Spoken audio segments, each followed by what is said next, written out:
Okay, I think we should all be good to go. All right, so first thing we do, Ty, is just do a little mic check to make sure your vocal levels are the same as mine or just about right. So just spout something. Testing. Testing one, How two, was three. that? One, two, Yeah, three. that should be fine. Yeah, we let the chat know. Hey, chat, just let us know if Ty's audio levels are good enough or could be higher. Just let us know, and before we get too far into this, because after all, we can't have a podcast with uneven vocal levels. That's right. Quality. As the old saying goes, quality over quantity. That's why I do this as a two-man show or two-person show.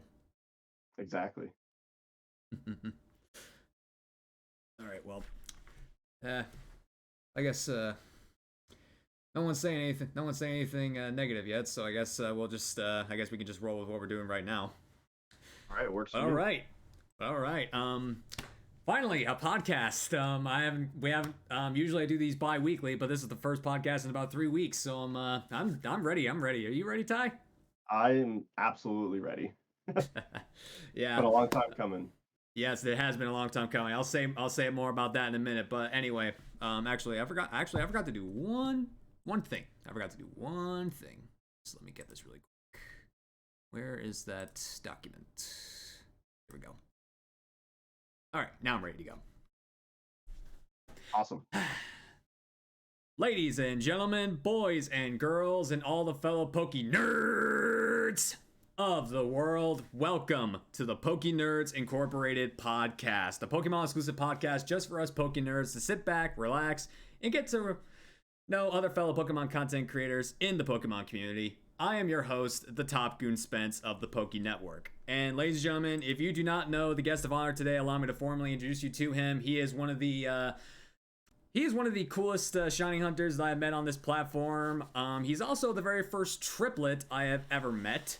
And on top of that, he is, unless something changes, he is the only Team Yeller to be featured on Season 3. So ladies and gentlemen, please welcome the man, the myth, the legend, Mr. TyphlosionTycoon. What up, everybody? So allow me to explain here. So for those of you that don't know, when I first started this show last year, I had my initial recruit list of people that I've wanted to come on the show, and Ty was actually in my original recruitment list. So as of right now, Ty is the final member of my original recruit list for pokeNERDS Inc. finally being featured on a show. So that's when we said this has been a long time coming. Here we are.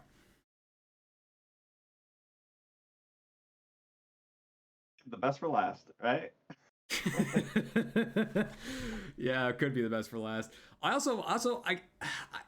can't stop looking at your background, man. You're like the only person I know that uses a bunk bed for not only your sleeping area but also a whole bunch of plushies. Oh yeah, I've redone my stream setup. I think at least 3 or 4 times since I started. Originally I had my bunk bed was like what I slept in, the top bunk, but the bottom bunk actually turns into a futon slash couch. So I had that as a couch and put some stuff on there, just to have it be like a more like grown up room. But then I realized I lacked space, so I was like, I'm gonna put it back together. And then I was just like, my room basically became a streamer room. And I figured I've got so many Pokemon plushies, why not, have the whole layout set up, reflect what I do. Yeah, I know. I mean, that's why my whole background's covered in these puzzles, and I only have like 5 plushies that are inside my nerd cabinet back there. Oh, cool. There you go. Yeah, I'm proud of that little guy. All right, so formalities. So I want to thank you again, Typhlosion, for taking the time out of your day to finally come on the show and just be a part of pokeNERDS Inc. Because we were supposed to do this last week, but unfortunately Ty wasn't feeling well, so I'm just glad that we were able to actually finally sit down and we can get this rolling. And also, give some mad props to the man, because he was actually able, he streamed for about 3 hours and then come on for a podcast, so give mad props to the man if you haven't already. Thank you, good sir. Appreciate that. Yeah, no worries, Ty. But again, guys, if you guys want to follow TyphlosionTycoon, use !guest in the chat. That'll lead you straight to Typhlosion's channel, so please drop the man a follow if you have not already. But all right, so with the formalities out of the way, let's actually get into the podcast itself. So, jeez, I'm like having ring rust right now because I'm like, jeez, it's like I'm 3 absent-minded. weeks. What's going on here? All right. So the first thing I like to do is to give a second to give both of us a chance to just formally introduce ourselves, like the basic intro.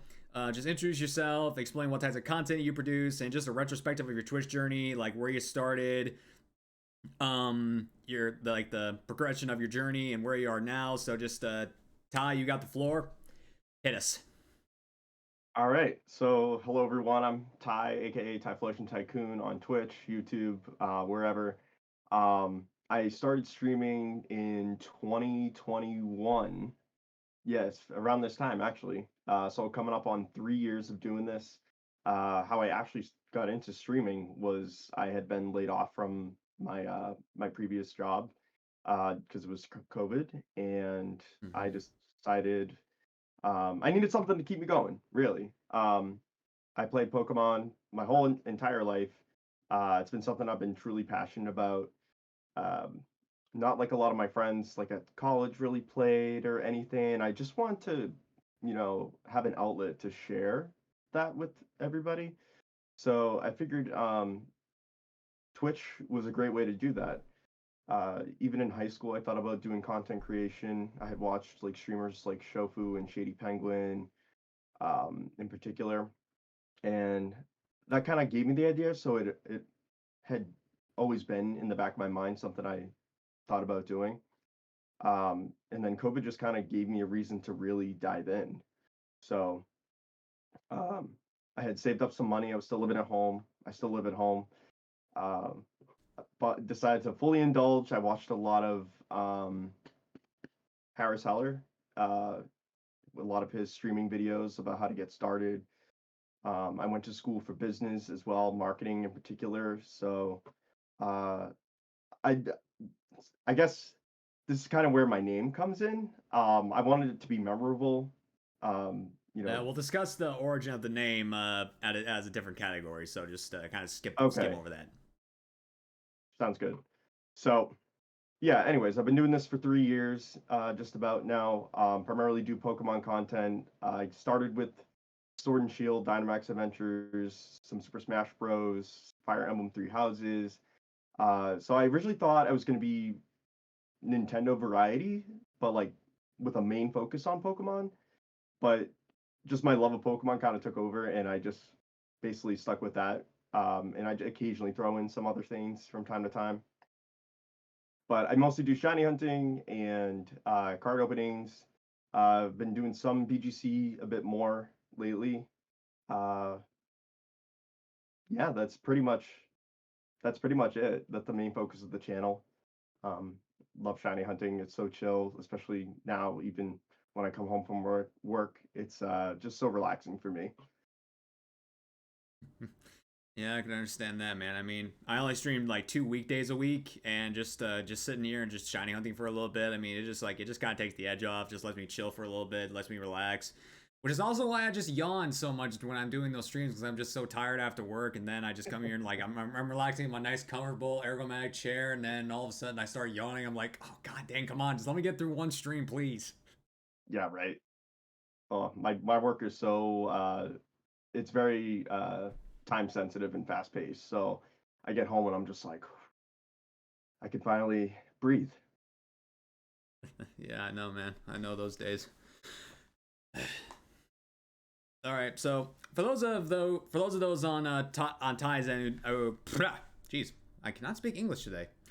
For those of you on Ties and who don't know who I am, just allow me to introduce myself. My name is Spence, and this is the Poké Network. As I've stated before, I classify myself as a variety Pokemon streamer because I stream pretty much every type of Pokemon content you can think of. I do shiny hunting, I do Nuzlocks, I do randomizers, I do randomizer Nuzlocks, I play fan games. Like I don't really take part in the Pokemon mobile games, but other than that, like if you see anything Pokemon related, you got it right here on this channel. And of course, I do podcasts. We're like seriously, just still, it boggles my mind how we're now in season 3 of this show, and it's just like, woo. What got me into content creation, it was pretty much during my high school days and my early college. I was really into binge watching YouTube, Pokemon tubers and their content. I mean, I watched Shady Penguin, I watched MJ TV, who is my main inspiration. Let's see, I watched. I'm not sure if I need to mention his name now, but I think he's like the foreshadowed guy, like the King Nappy. I'm not sure if he's even relevant these days. Yeah, Yeah. that's a controversial guy. I mean, he was controversial for a little bit, but I'm not going to talk about that any further. But yeah, but like I said, my main inspiration was MJ TV because like when I was a kid, like he was a major. He was like he was a growing star in the Pokemon community, but he wasn't as big as he is now. But he was just so cool and creative and kind. I mean, it's like he's like the creator that I've always wanted to be, or some guy that I've always wanted to be. It's just a guy that can like openly express his love for Pokemon and just, have fun with it. Because when I was a kid, I mean, I was like the only person in my grade that actually liked Pokemon. So it's like either just hide who I am and then just go on with my life, or be who I am and then just, suffer the high school drama. Right. But yeah. So when I was in college, after I graduated from college, I was thinking more and more about becoming a streamer. So I actually reached out to MJ TV to see if I can get some advice from him on how to start up. And to my shock, he actually responded. So he gave me a little bit of advice, and I watched some videos. And during the mid season, during like the prime time of COVID, I used my incentive money, invested in my first PC, my first setup, and I just started streaming from there. My first stream was June 17th, 2020, which was the day the Isle of Armor DLC released. Ah, cool. So even though like you, I went to college for business, but I went for business administration, entrepreneurship. But my problem was I really sucked at social media, and for the first 6 months of my journey, I genuinely did not know what the hell I was doing. I didn't know how to promote anything. I didn't know how to put myself out there. It's just like I was kind of like a shadow in the dark. Yep. But after I learned few after I met Power Punch Plays, who was the first guest on the show, he really opened my eyes to the world of Twitch. So I just I learned from him, and in 2021 in January, I finally got affiliated, and then ever since then, it's just been a snowball of effects. I met more people. I collabed with people. I learned how to do randomizers. I learned how to do emulators. I just learned more and more tricks of the trade. So now I can finally like just be the creator I am without like almost any drawbacks. There you But go. but yeah, that's the history of the Poké Network. So there you go, guys. Very cool. Yeah, I mean, even though I've been on this platform for almost 4 years, I mean, everyone's level of growth is different. I always say that. Even if I'm interviewing a partnered streamer like who's only been doing this for a few years compared to me, I'm like it doesn't matter to me. I'm just here to have fun. I'm just here to share my love of Pokemon. That's what I'm here for. Yeah, that's really what it's all about, first and foremost. But anything else and the rest kind of comes along. Yeah, definitely. All right, so now's the time where we actually give the origin of our channel name. So where did the TyphlosionTycoon name come from? So my name is Ty, so I wanted people to remember me just based on that. I knew that there had been like PokeTubers like Tyranitar Tube, and I didn't want to do that. Latios is one of my favorite Pokemon, so another name I toyed around with was like Latios, but with the TY instead of the I. Um, so I almost did that, but I had asked all my friends. There were a few who also like Pokemon, or enjoyed it growing up, so I kind of asked them what they thought would really stick with them. Uh, and so I just came up with TyphlosionTycoon because Cyndaquil had been my first starter Pokemon in Silver, which is my first Pokemon game. Um, and then Tycoon came from the aspect of the Battle Tower from Pokemon Platinum. I think that actually was one of the first videos I ever uploaded onto my own personal YouTube channel. I battled the Tower Tycoon. Um, so that's where that kind of came from, along with the fact that I was a business major in school, and that's kind of like what a tycoon kind of is, like just a top high level executive like business person. So Mm-hmm. like, oh, it kind of fits. Like, it's what I went to school for. I love Pokemon. My name's Ty, so I just kind of merged the two together. It's Had an, yeah, like I oh, was go just ahead. gonna say, it has a nice ring to it too. Um, Yeah. Yeah, TyphlosionTycoon. It just really rolls off that tongue. It's like it's like one of the it's a really good standout name. I will say that. Like when I first saw your name on there's like TyphlosionTycoon, I'm like, that's a mouthful. So yeah, right. it's like yeah, it just really goes, man. But Thank you. yeah, so yeah, you're also one of the uh let's see, I think you may be one of the last few guests that I have on the show currently rostered that actually knows my original channel name. Yes. All right. Well, for those of you on Tizen who don't know, the Poké Network is not my original channel name. My original channel name was Poké Network, and allow me to explain the history of that. So here's what happened. I was deciding on the channel name, and I knew I wanted to be recognized as a Pokemon creator, so I wanted Pokey to be in my username because, help people identify me quicker. And just like you, who was a business major, I did business in college, and you know as well as I do that there can be a lot of group projects with certain classes regarding your business, depending on your business course. I would say. I mean, for me, within administration, there was a lot of group projects with the classes that I took personally, Oh, and yeah. so there was a lot of networking. And administration also has networking ties. So I'm like, Pokey Network. This fits. This looks cool. Looks a little bit professional. Looks je ne sais quoi, I guess you can say. Yeah. Absolutely. So when I went and put it into Twitch, it was taken.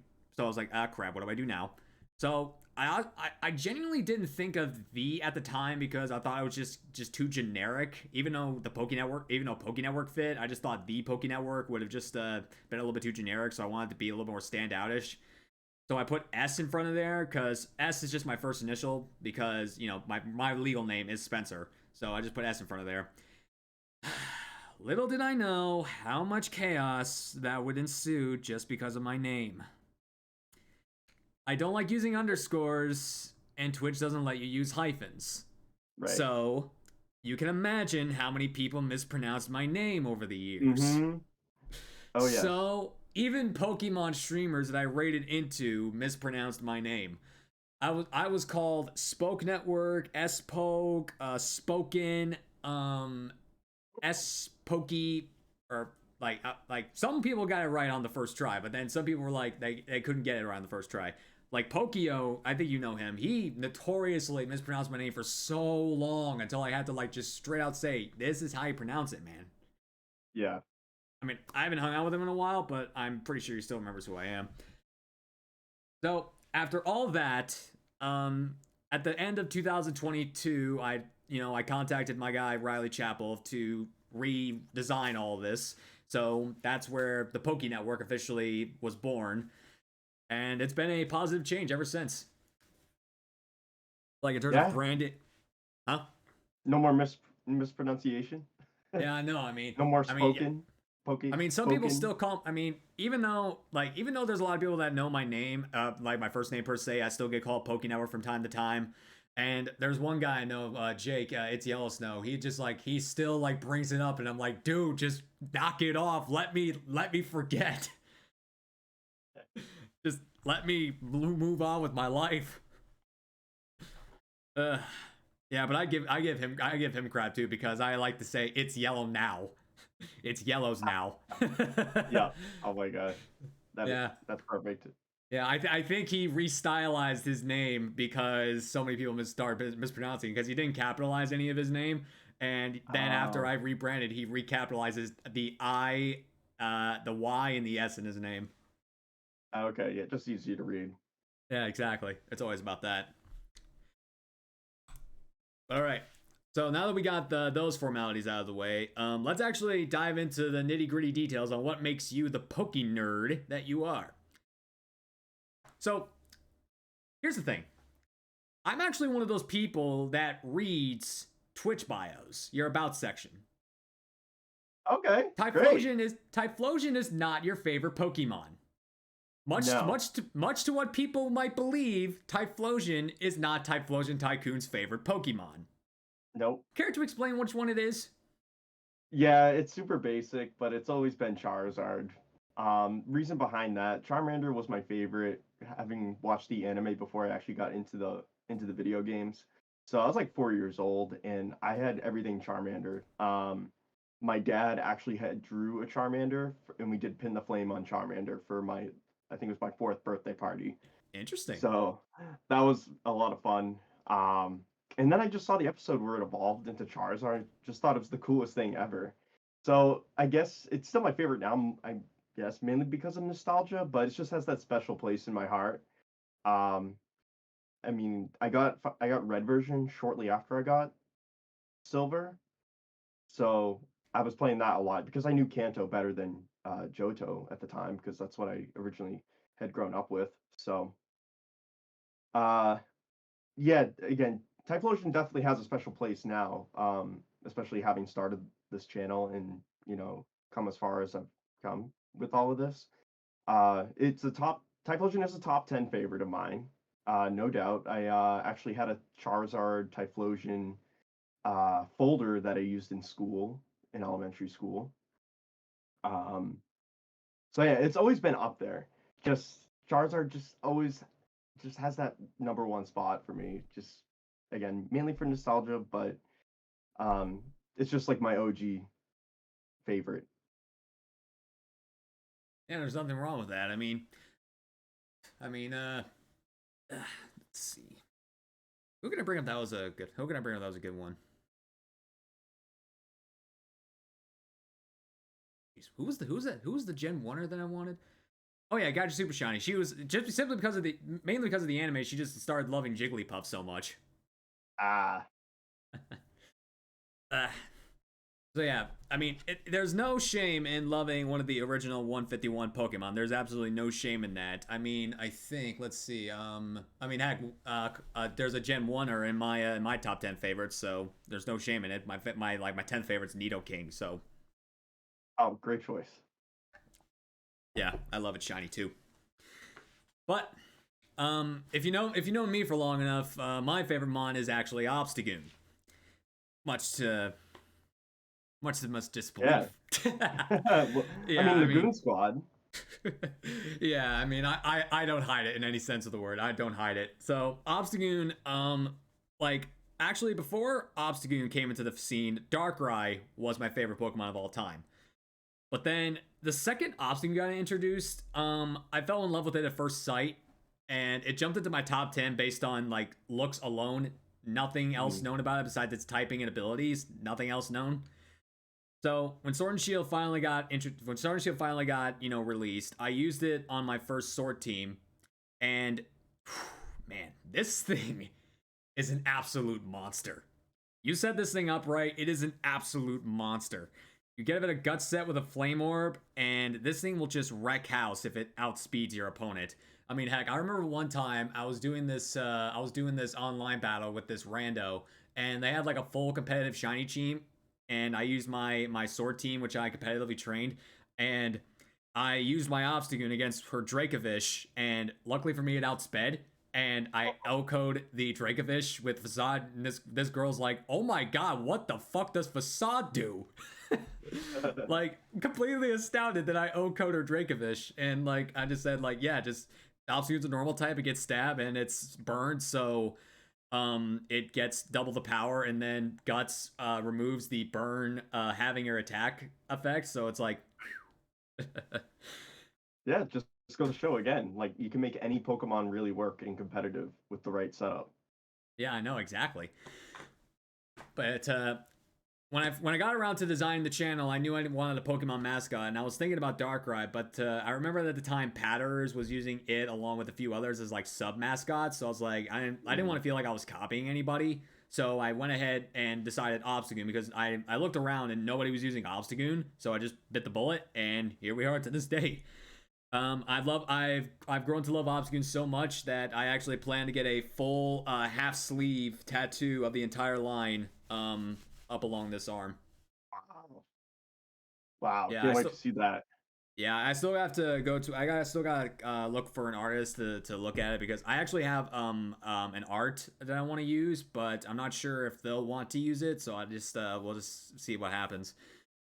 But yeah, I was like, I genuinely didn't think that there would be a Gen 8 Pokemon that would take over my favorite spot, but then Obstagoon came into the scene and bam, just took over. Crazy. Yeah, way too crazy. Way too crazy. Yeah, typically like with starter Pokemon, they always just like have a special place in my heart too. So like Sobble immediately uh got me. My heart just went out for it, especially. Me too. And then having like it evolve into Drizzile, like being like the emo kid, like I love emo music, so uh it just seems right. So yeah, and I guess kind of going off what you said about the tattoo, my first tattoo, I only have one tattoo actually, but I want to get more, is a Pokemon tattoo. It's actually a semicolon that I have um right there for Oh mental damn. health awareness, since I'm a huge mental health advocate. So it's just a Pokeball with the Charmander tail. Oh, you don't have to tell me twice, man. I'm on the autism spectrum, so I'm like, uh, like that's why I always like to promote my channel as like a safe space and mental health awareness because like there's a lot of stuff that can happen in your life and you just need to sit back for a minute and just chill, you know. Exactly, and that's Pokemon's always been there for me. That's always been my safe place, my comfort. So I mean, I don't need to hide the fact that Pokemon has saved my life more times than I can count. Like if I honestly didn't have Pokemon, man, I probably wouldn't even be sitting here talking to you. wow, well, I'm certainly glad you're here. Yeah, me too. I mean, jeez. I mean, heck, after that close call at the end of 2000 at the end of 2022, I've taken like a I've learned to learn to enjoy the more little things in life, you know. Mm, yeah, for sure. Scary moment. All right, but anyway, so as a shiny hunter, you obviously have hunted multiple dozens of shinies, but out of all of them, which one would you say is your favorite? Ooh, great. That's a great question. There are a few that stick out. Um, in Gen 6, X and Y, I was going to hunt a Charmander. I wanted that to be like my first. I was actually just breeding competitive Pokemon. That's it. I wasn't really going specifically for shinies. If it happened, great. But yeah, literally, I just had a Japanese Ditto. I was breeding a Charmander to use for competitive, and literally the very first one, hatched the shiny Charmander, and I was just like, "Holy smokes!" Like it Sir? was so special. I ended up transferring it to, I think it was Ultra Sun, and I used it there in my main party. Because this was obviously after I had already beat X and Y, so I wanted it to like have a shining moment for it, no pun intended. So that's where it is, and now it's in Scarlet Violet. I do have it in one of my VGC teams, so I do want to bring that out pretty soon. Uh, give it even more spotlight. So that's one. Um, what else? What else? What else? Again, Latios being one of my favorite Pokemon. Um, it was also, I think, first shiny I got, the first shiny legendary I got streaming. So again, that one's very special to me as well. We have a hydrate. Oh, we do.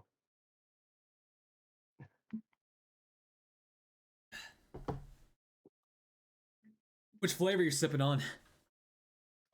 This is Ruby Rush, I think. Ruby Slash. I forget which one. It's something like that. I think I it's tried Ruby the Rush. Rocket Pop flavor. It was pretty good. Yes, we do have that one as well. had that one at work last week. Yeah, I gotta buy a new tub for my 24-hour coming up. Oh yeah, 24 hours. Yes, I 100%. mean, I mean I've done it before. It's just this is my first one in a while, so.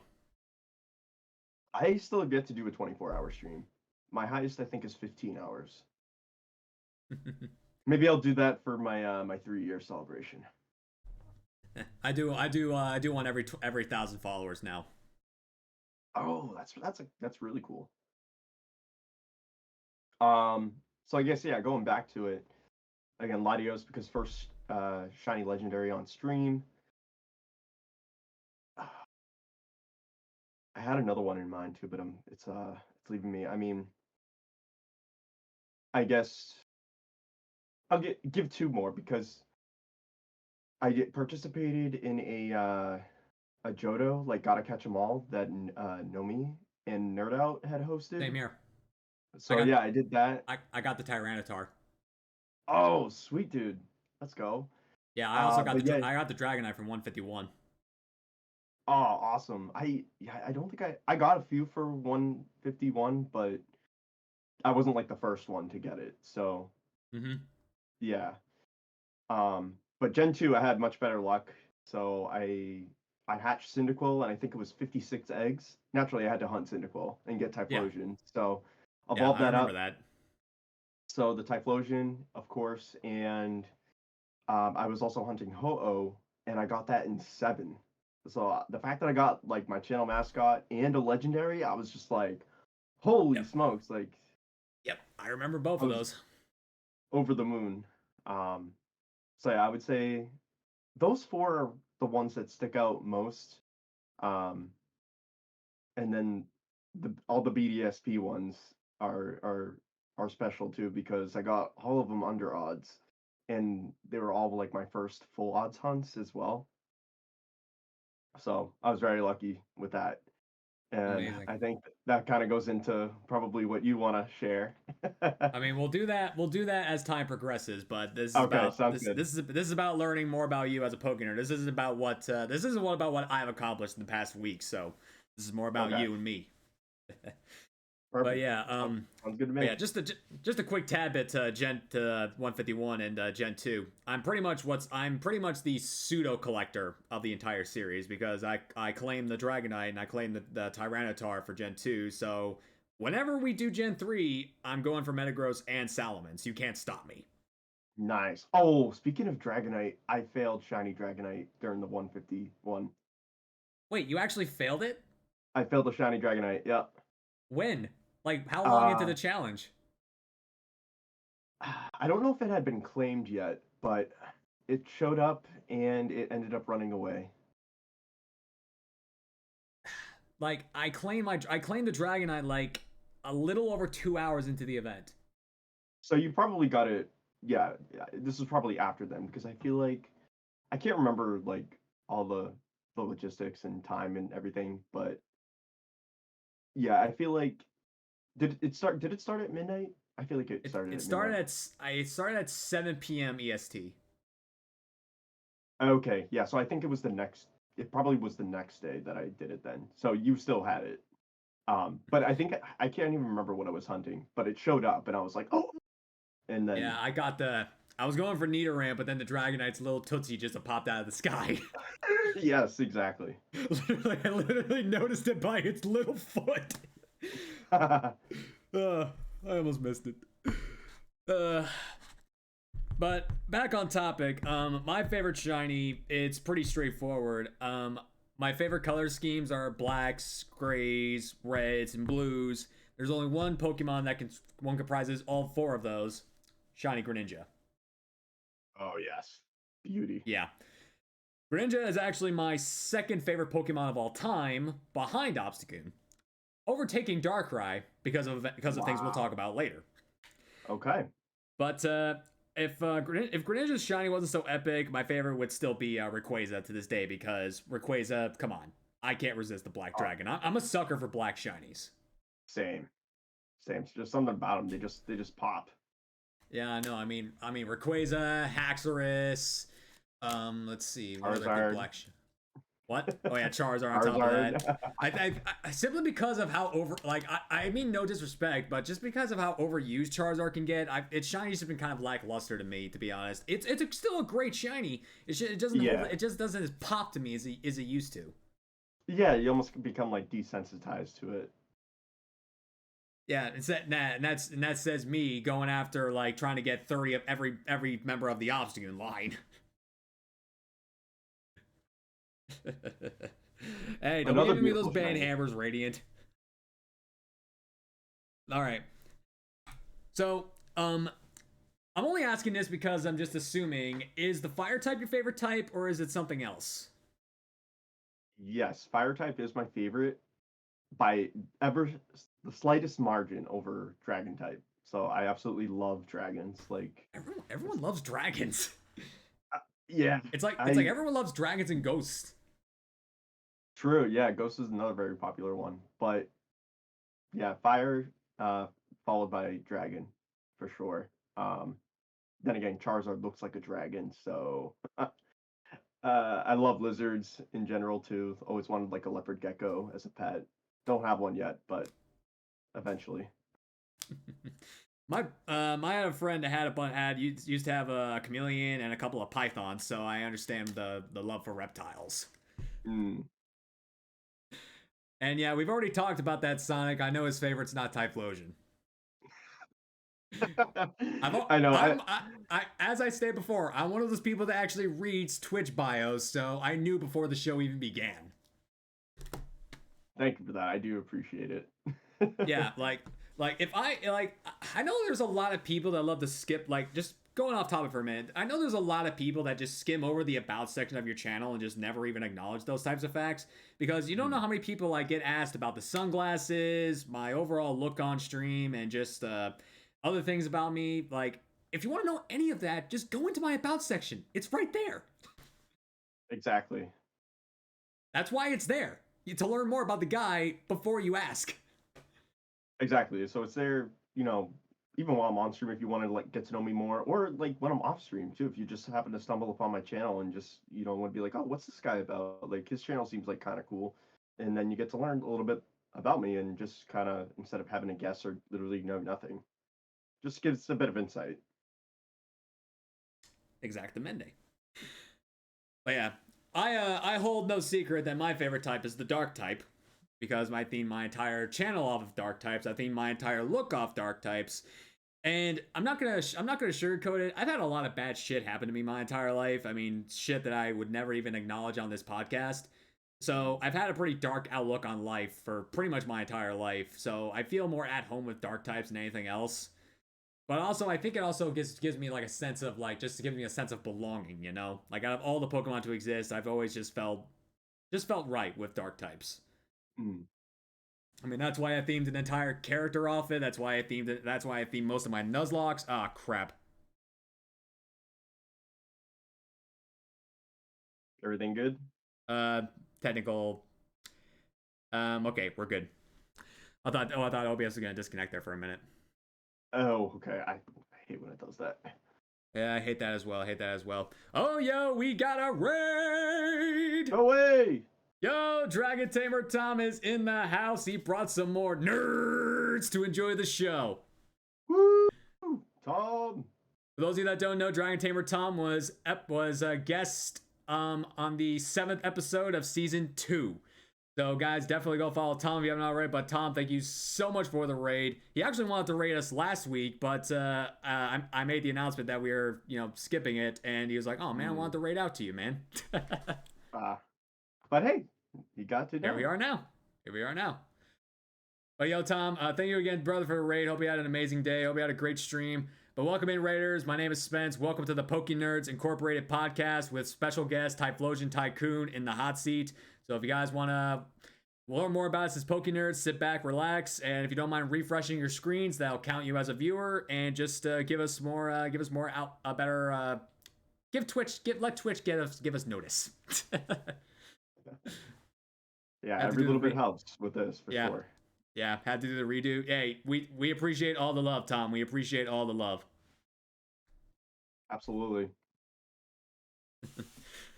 All right, I think I talked enough about. Oh wait, did I close that? Ah, dang it! Why did I close that? Stupid computer. Okay. All right, so I pretty much summed up my favorite type there. All right, so Ty, which Pokemon game would you say is your favorite and why? Lately, I usually say this can include the main series and spin-off games, but if you have a favorite spin-off game that's apart from the main series, please share that too. Oh yeah, for sure.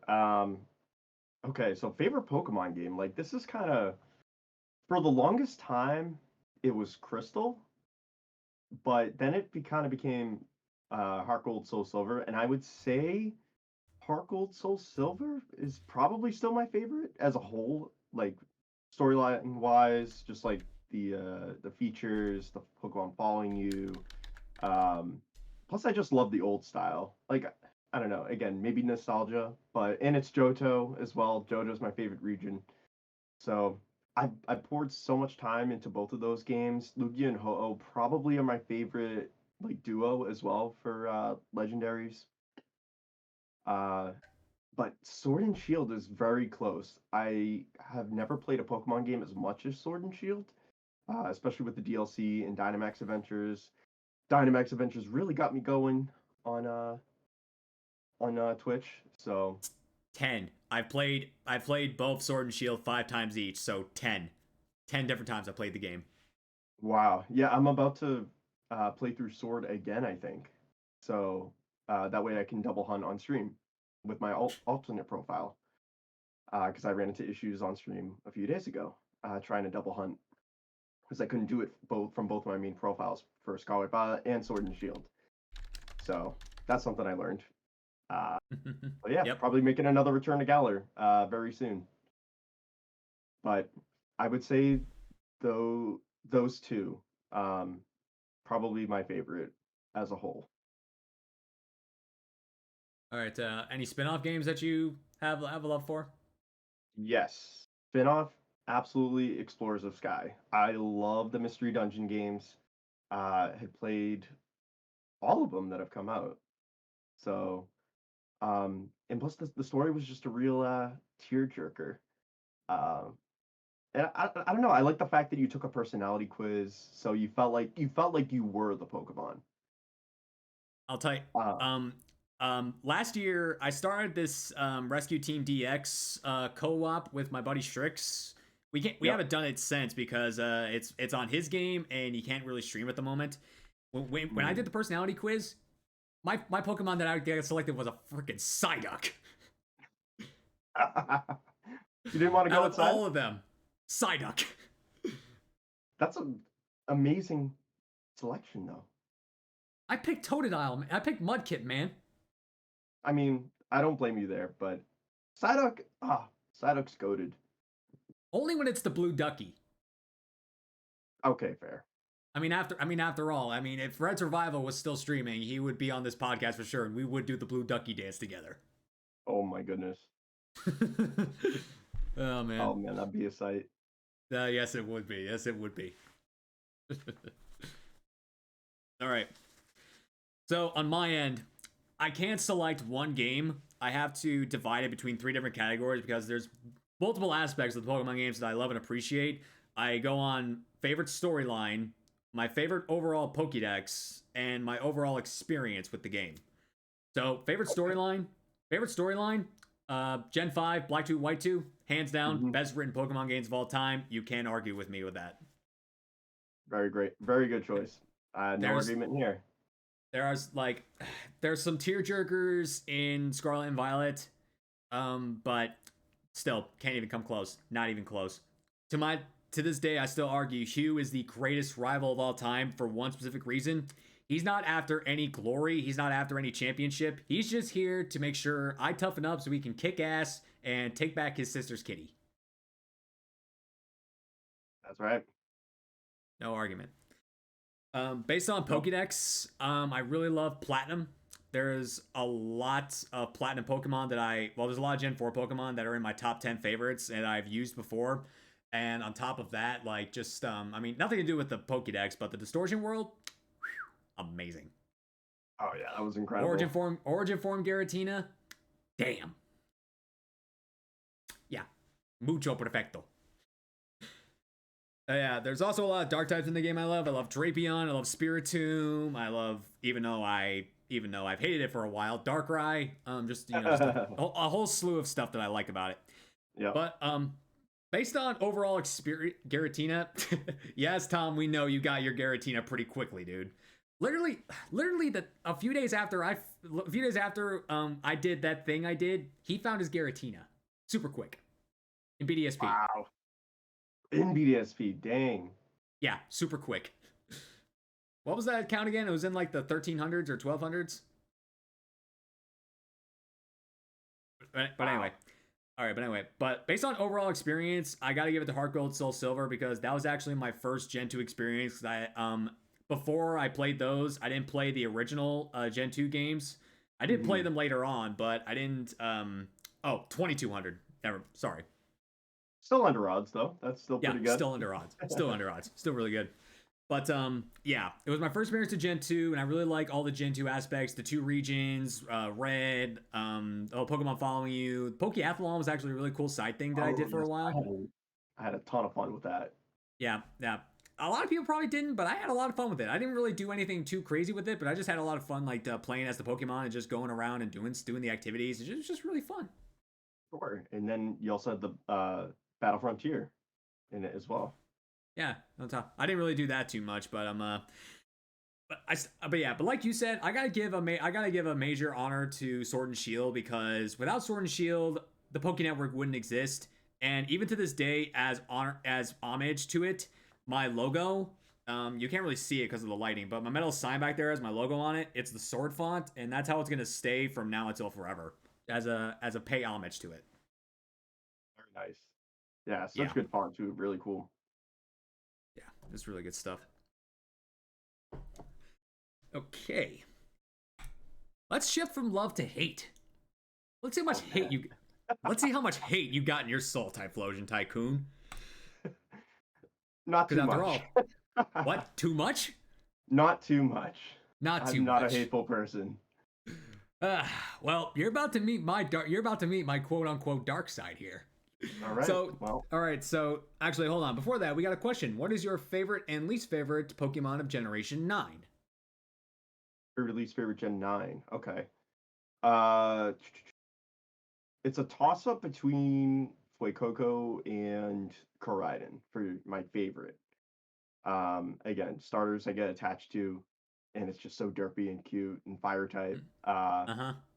Koraidon, reminds me of Toothless, How to Train Your Dragon, and I love dragon types. Again, no surprise. The Yabba Dabba Doo cycle. Oh yeah.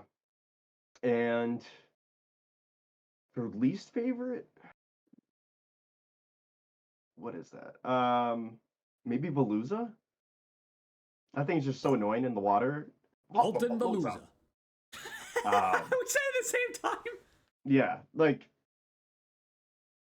that's the first one that comes to mind that I don't really like.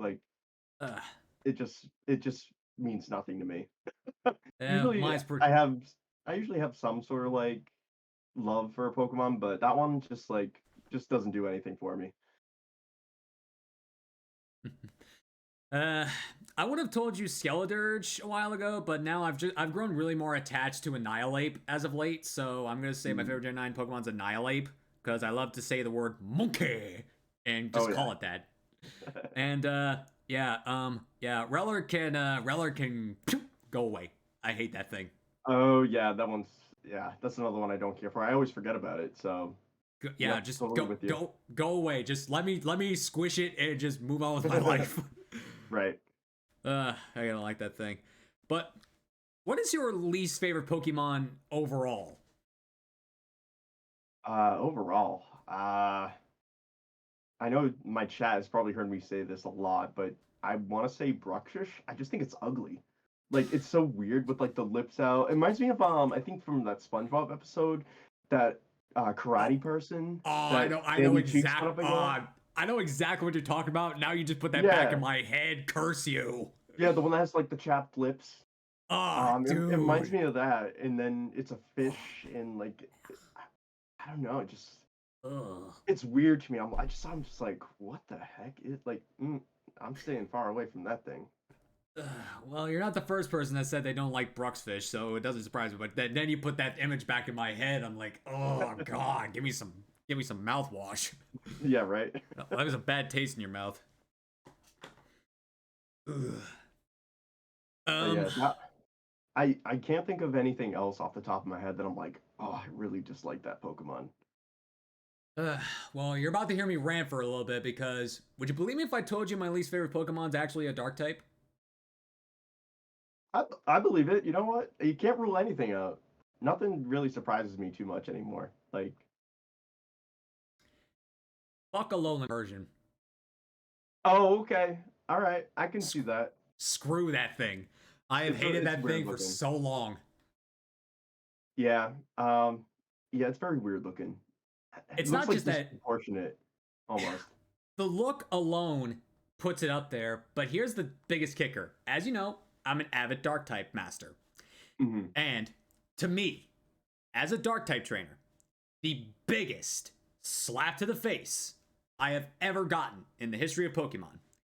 Because before Piers and Marnie were introduced, the closest thing we ever got to a Dark type gym leader was Nanu, the Kahuna of Ulu Island. And guess All what? right. His ace is that stupid piece of shit cat. Yeah, I honestly totally forgot about that. I haven't played Alola in so long. Yeah, I mean, I just did a randomizer of it, and thank God he didn't have that damn cat again. If he had that damn cat again, I would have lost it. That's why But you played anyway, the randomizer. but anyway, so I get that he like in the original ones he couldn't use Alolan Muck because it didn't evolve quick enough, but in the Ultra games he could have used Alolan Muck, and that would have been a Hmm. much better battle. But nope, it just had to be that stupid cat. I love Lost cats. Don't get me opportunity. wrong. I love cats. I own two of them, but I just cannot stand that thing. I hate it so much. I've never had so much hate for a pixelated creature my entire life. Uh, yeah, like what did it do to you? Yeah, Just the all look, of just that. the sight of it. The sight of it existing, and on top of that, Shrix made me shiny hunt the little bastard. How Yeah, that was was the that? You most. have fun? Let's just say that he bit the bullet and paid for it because as I'm the Masuda King of Sword and Shield, I got it at 192 eggs. Hey, not bad. At least the torture wasn't too long. Yeah, it was the most grueling 4 hours of my life, and he said it was worth every point. Absolutely. How could it not? Some Uh, people's pain is others' pleasure. yes, and trust me, he likes the pain. Love you, bro, but yes, that's your thing. All right, now, what about your least favorite shiny? So least favorite shiny. I mean, typically the ones that are hard to see, that The don't most really common stand out. answer, but Yeah, it is. I mean, and for good reason. Uh, least favorite shiny.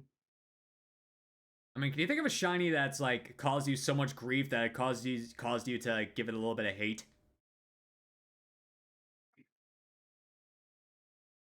I want to say Registeel. I went over odds for that one. And again, it was one of my first full odds hunts, so Mm-hmm. I began to like really dislike it. The Reggies are probably my least favorite trio as well, out of like all the generations that have the three. So yeah, that one kind of left a little bitter taste in my mouth. Um, but I got it eventually, so now all is better. Not gonna say it's all fine and dandy, but um, so yeah, I guess Registeel gets an honorable mention, but unfortunately, poor Gengar got so dirty, especially with its Mega Evolution being such a great shiny. Like if they had done that, it would have been like top tier, like one of the best shinies, no doubt. Yes. Uh, so I want to say Gengar is definitely up there. It's hard to notice.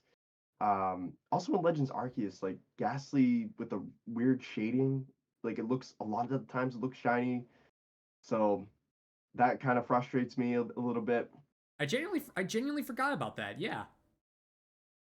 And I want to say Tandemos. Like I have hunted that like a couple times on stream, I want to say, and I really hate having to like focus so hard and like pay attention to it. Regice is actually giving me some frustration as well because I have to like focus so hard so that I don't miss it. Which is Yeah. what I'm currently hunting at the moment in Yeah, I would have. Shield. Yeah, I would have told you Regice until a few years ago. Yeah.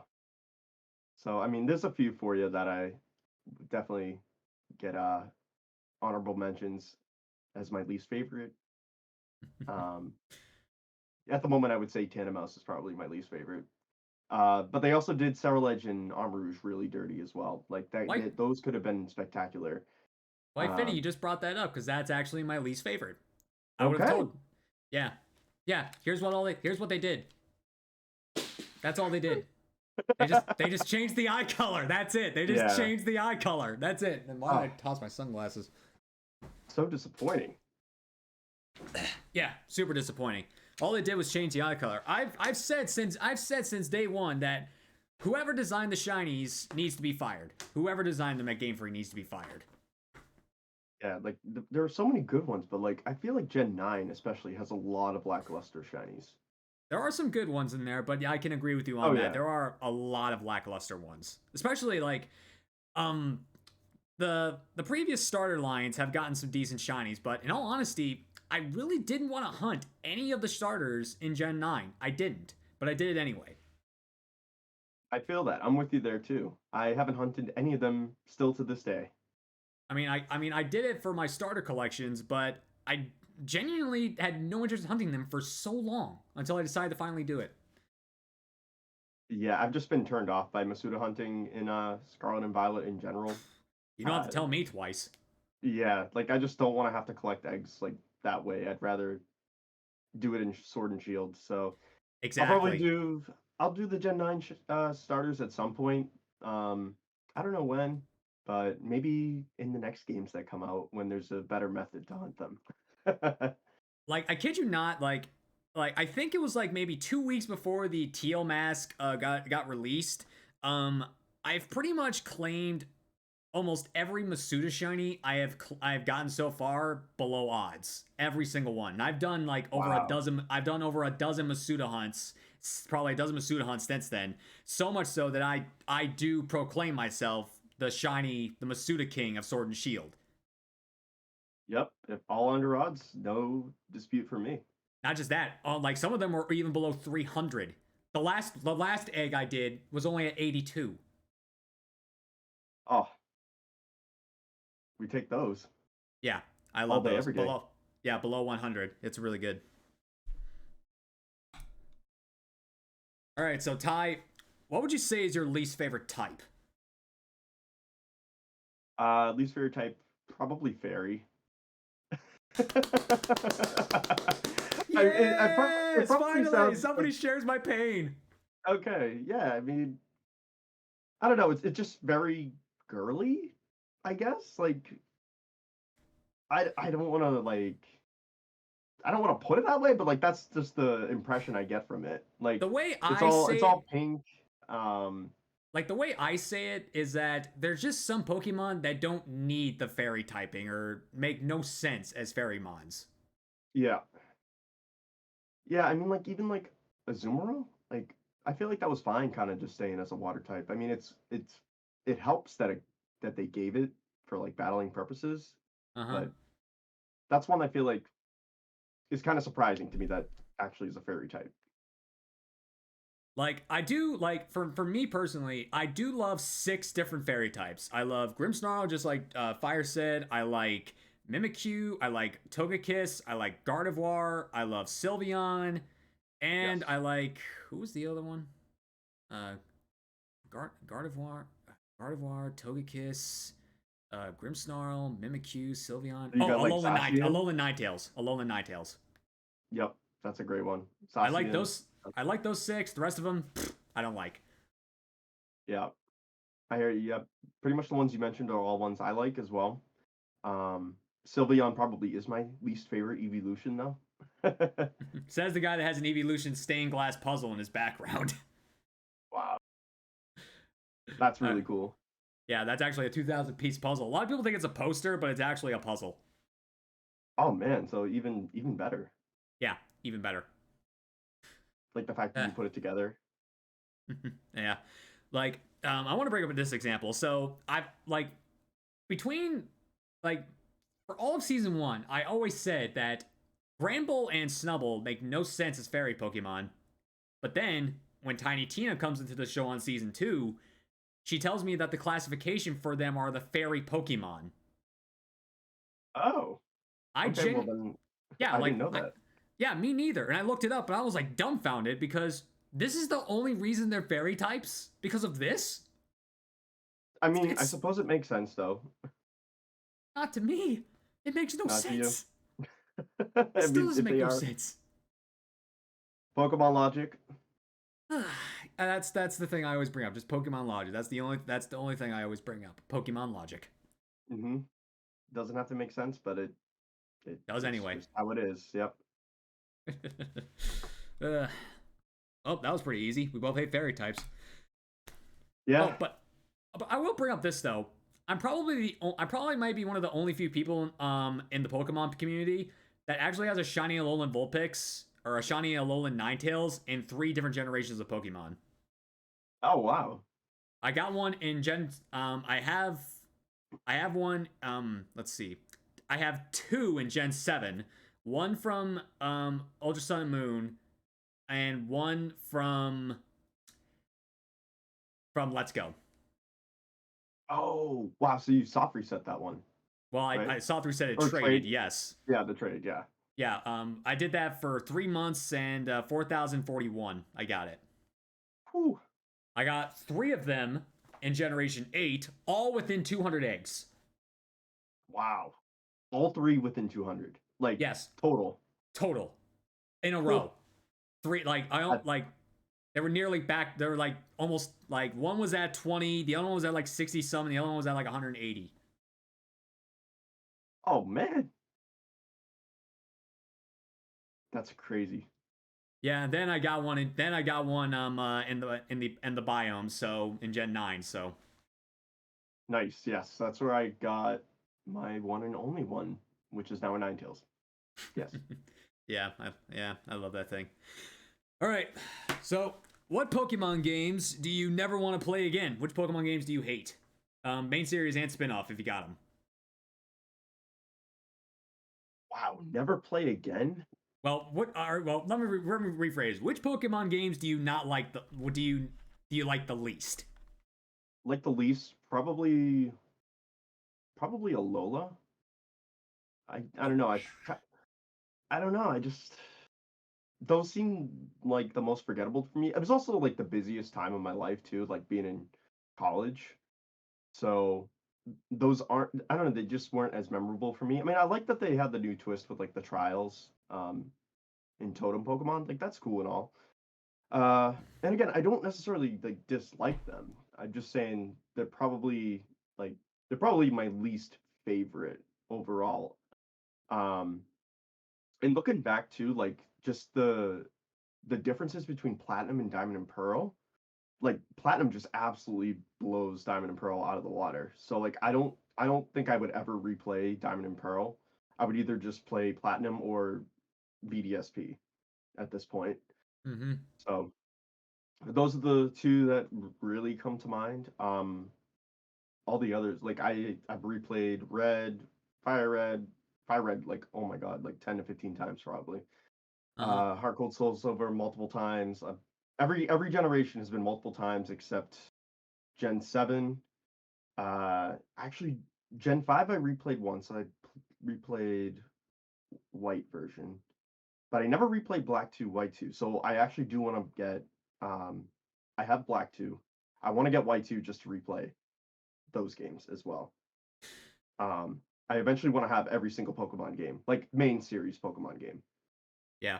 Oh, that's on my list of things to do. But yeah, I would say Diamond and Pearl probably least favorite alongside Sun and Moon. Uh, this may come as a surprise because one of my favorite Pokemon's from that region, but I don't like X and Y at all. Really? With Yep. the introduction of Mega Evolution? No, it's That's it's what not really it's stands not out to me. it's not really about megas. It's just that I get that this was like the first 3D version of a Pokemon game, but they just made this Hmm. game way too freaking easy. You can make it without Yeah. you can I like okay. I did a solo run with only my Greninja. And Greninja's not a bad Pokemon by any means, but I still cleared the entire game with every trainer with only a Greninja. Wow. Yeah, that doesn't surprise me. I remember those games being like extremely easy. Those are actually games I haven't replayed at all ever. So those would I mean, probably be right there as well. I've played them on stream twice. I've 3 times actually. I played Y once for a Dark Lock. I played X for a randomizer, and then X for the solo run. Mm. But I don't want to play them ever. I don't want to play them at any point now because like the games are too easy, and I'm one of those people that argue that Gita is not the worst champion of all time. Yes, her team absolutely sucks initially. Later on in the games, after the Indigo Disc, her team's actually bomb because she actually makes it right with making her Right. King Gambit her ace and Glamora the starter of the team. But Yes. but Diantha, in my opinion, is the single worst champion we've ever gotten because of one particular reason. She's not in her game. You know how many times you actually speak to Diantha the entire time you play through the game compared to Gita? You're I'm guessing 0. 5 times in total. Oh, If it's you 5 don't, times. Okay. if you don't challenge her again, if you don't challenge her again, 5 times. When you first meet her in the lab, when you meet her in the cafe, when you meet her at the monorail, when you go face her for the championship title, and then post game for a Ralts gift with the Gardevoir, right? 5 times. That's Oh, it. yeah, yeah, yeah. All right. That's it. After that, you don't even speak to this woman ever again. Yeah. Yeah, forget that woman. Yeah, Plus again, oh, go ahead. I was just gonna say I think she's the most forgettable champion overall. Yes, but also again, Gen 6 is also the generation that introduced the fairy type, so it also gets points based on that. Yeah, agreed. All right, so now comes the section of the podcast where I like to get the very first experience you ever had with Pokemon. Like, to as clear as you can remember, what is the very first memory you can think of when it comes to Pokemon? I just think getting up in the morning, watching it, Saturday mornings with my brother and sister. Honestly, yeah, So, our our thing, kids WV. Kids WB. Actually, let me ask you that: are both your siblings pokeNERDS, or is it just you that's the main pokeNERD? Just me, that's the Poké nerd. But like my brother has played all the games as well, but he's not nearly the Poké nerd I am. I see. But he growing up, we both played the games together. Like we'd sit on the couch together, talk about like what we were gonna have in our teams and all that type of stuff. So, I, I thought I was going to talk about his Game Boy. well, yeah, the Game Boy was like my first when it came to actual gaming. Um, but again, I watched Pokemon before I got my Game Boy Color. So I see. it started with that as well as getting like the figures from like KB Toys or Toys R Us as well. I had a ton of Pokemon figures that I would play with in my room and just like have them fly around, battle each other, all that type of stuff. Um, I remember those had toys. Pokemon erasers as well. Um, Pokemon bouncy balls. I remember Those getting the cause stickers chaos. at like the bowling alleys as well. Just like little things like that take me back. But yeah, and then it obviously led to me getting my Game Boy Color at Toys R Us with Pokemon Silver. Let's see, I think I have it right here. I could probably show it off. I wish I had my original Game Boy. I wish I had it. Sorry, you Fire, hear all my Pokemon fire. cards As long in. as it's But Pokemon, anything about it can exist.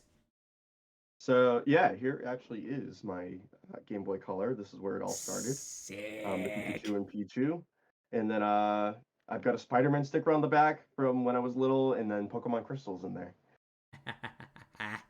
My brother-in-law has a copy of Crystal in his nerd cabinet. Oh, sweet. But yeah, I actually end up giving my silver version to my brother because I got Crystal, and they were pretty much like the same game. So, uh, yeah, me being a good brother. We have another hydrate. Uh, let's see. My first memory, I always bring this up. It was it was a VHS tape of 3 episodes of Pokemon. It was Shipwrecked, The Isle of Giant Pokemon, and Tentacool and Tentacruel.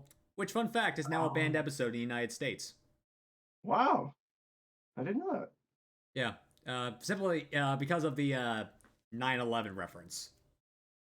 Oh, Yeah. okay. So yeah, that's a thing. But watching those 3 episodes, it just really mesmerized me as a kid. I mean, it was just really cool. And then I started looking at Pokemon cards, and I started watching more of the anime, and then I started playing the games. I mean, my first Pokemon game I ever played was Sapphire, but then I played some of the older ones. And in all honesty, like I think because of that, the way I experienced Pokemon is the main reason why it's so relevant to me these days. Because I mean, I don't know how much you know about this, but like for autistic people, if something doesn't like keep us intrigued, or if it's just like consistently gets like repetitive repetitive and the same, we don't really keep interest in it. So Hmm. I like the fact that Pokemon is still, even now, like quote unquote forever evolving, because if it wasn't constantly changing, I honestly probably wouldn't be as big on it as I probably would have ever been. Hey, that makes sense. Yep, they keep But yeah, introducing new things every generation, even if it's just minor things. But yeah, when you mentioned to the VHSs, we had all of them on VHS as well. Um, we would get them like from the library. One of my mom's friends worked at a library and would get them for us. So I'm so sad that we don't have the whole collection anymore. But yeah, that was really cool. I remember one Easter waking up the Easter Bunny gave me a VHS tape with the first 3 episodes of the Pokemon Johto series. Oh, okay, very cool. I remember the Easter Bunny brought me some Pokemon cards. I remember back in the day when kids get in trouble for bringing Pokemon cards to school. Oh yeah, I do remember that too. For a while it was okay, and then it kind of got out of hand. But Yeah, doesn't matter where you were in the world, kids were just fighting over Pokemon cards. I don't know why. oh yeah. All right, but off topic of that, now comes one of my favorite sections of the show called the emote elaboration. So please post some of your most known Pokemon emotes in the chat and explain why they're relevant, or explain to us what's the story behind them, and if possible, who made them. Okay, yeah, sure. Hold on, let me find him. Well, I guess those are a few of them right there. Like Coco Tap and what's that?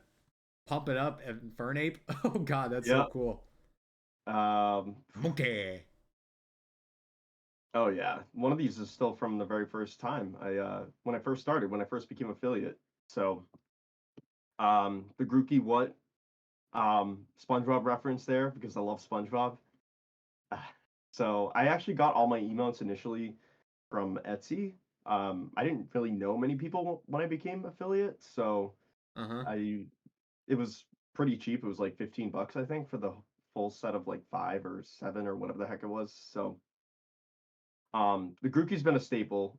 Everybody loves that one. I love that one. They know how much I love SpongeBob, so that one is just perfect. Totodile I chose as my starter in Crystal. Um, Surprisingly, is not Cyndaquil. So, if you also read my About Me section, for Alligator was my Yep. first level 100 Pokemon in Yep. Crystal. I read that. So, uh, there's Aw, that shiny one. Sobble cry. Yeah, Sobble because Sobble was my Sobble actually the first Pokemon I hunted in Sword and Shield. Masuda hunted, so uh, that's kind of where that one comes from. And that was done by Sunny, at the time, Sunnyside Seas, Yeah, Kathy. Sunny's done a few of mine. She also did the Typhlosion Let's Go one, which is shiny, and there's the Sobble. So yeah, she was one of the first people I had met in the community, so that's why I had her do those. Same here. Um, but now most of them the rest have been done by Video Game Shay. Uh, Hmm. I just She's done love some of mine her too. style. Um, I've met her at for the first time. I met her in Toronto this past October, which was really cool. And I don't know, her style just resonated with me. My mouse just died, so Oh, yikes. yeah, naturally, Yeah. good timing. But Yeah. good thing I got it right here. Just a little bit of a heads up, guys. I actually have an emote commission in the works. You guys will get 3 new emotes probably within the next couple of weeks. Ooh, that's exciting. And like to this day, these guys want me to make an Alolan Persian emote so bad to the point where they're bribing me for the money to get it commissioned and to just compensate me for having it on my channel. um, there are also a couple other emotes too that Espiona in chat that made for me as well. The shiny luck especially. That's been a very popular one on the channel. Because I didn't have a shiny luck one, so that one's a very popular one and one I really like. The Fuecoco tap because I actually just added that one over right around the holidays actually. Um, the Black Friday sale. That's when I got that one. Let's see. Uh, looking at some of the other ones. The Latios Heart is another popular one. Of course, I mostly chose my favorite Pokemon um, to kick things off with emotes. Uh huh. So Latios is just like a very lovable Pokemon. Like it's cool. It's got the right balance of cool and cute. So uh, There goes most of yeah, mine. I love that one. Hisuian Typhlosion, again done by Video Game Shay. Uh, I love being cozy in general, and I felt like Typhlosion was just appropriate. I'm always in sweats all the time. And I love the Charmander Nodders one. I use that one. That might be my most used. That one and the Infernape Pump. Just love it because I was thinking Fist Pump, and that one Shay kind of had the idea. I think it was from, oh my gosh, Jersey Shore or something. It was like a GIF or a meme or something that's where that one came from. Intoxicity because I love emo music, punk rock, pop punk especially is like my go-to music. So again, I love that one. That one's always gonna stick around. Uh, yeah, I guess that's a pretty good summary of at least quite a few of the emotes. Um, of course, I'll answer any questions regarding others, but yeah, I always try to keep them fresh too. Like if I notice some aren't really being used, I try to update when I can. Yeah. Yeah. Well, these are my main Pokemon ones. I'm biased in saying most of my emotes are themed off of dark types, but there are a few of them in the mix that aren't. So most of these were made by Sunny and Video Game Shay, and some of them were made by Fiverr artist Nero Nomi, I think.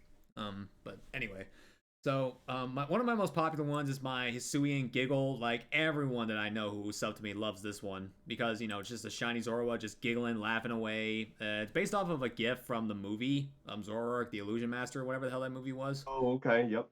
Yeah, I got my Hydreigon ban emote. This was made by Shay. I, I wanted it to be more. I wanted it to be like a more of a menacing thing, but the way Shay's art style is, she makes anything look cute. Exactly, Yeah, she which I made love. Ursula like hold on, like I said, like there's no way someone can make Blood Moon Ursaluna look cute. Shay said, "Hold my beer." she comes out with an Ursula Luna picture that looks cute. I'm like, Yeah. you gotta be kidding me. All right, so yeah, I got that. She redid one of my OG emotes, just a straight up Obstagoon and her drawing style with its arms crossed. That was one of my original emotes. Okay. Got this same. I got the same thing. Yeah, my cat's just being crazy right now. I got a shiny Greninja high. My Obstagoon is my lurk emote. Because Reggie Drago is my very first on-screen shiny, so that's why my shiny luck emote is Reggie Drago. Okay. So yeah, I got a bunch of Obstagoon themed emotes. Hype, Rage, Jammin'. I got this. My favorite one that she made is my Obsta Piers emote. It's my tier 3 emote. Basically a perfect Obstagoon Piers fusion, and this was drawn so well. Like I almost like I couldn't get a smile off my face because it just looked so cool to me. I got a shiny Zoroark Pog. Scrimsnarl looking sus. I have a lantern themed emote that I call Sushi. Because I did a electric only Nuzlocke in Shield and I fell in love with Lantern. It's so close to being in my top 10 favorite, but so far. But it sucked because she unfortunately died. Oh. Yeah, she lost her last life before I took on the league, so that was a major blow to the team because that thing can have Dazzling Gleam, Ice Beams, Surf, Thunderbolt. It was so versatile. So versatile. It was so good. Okay.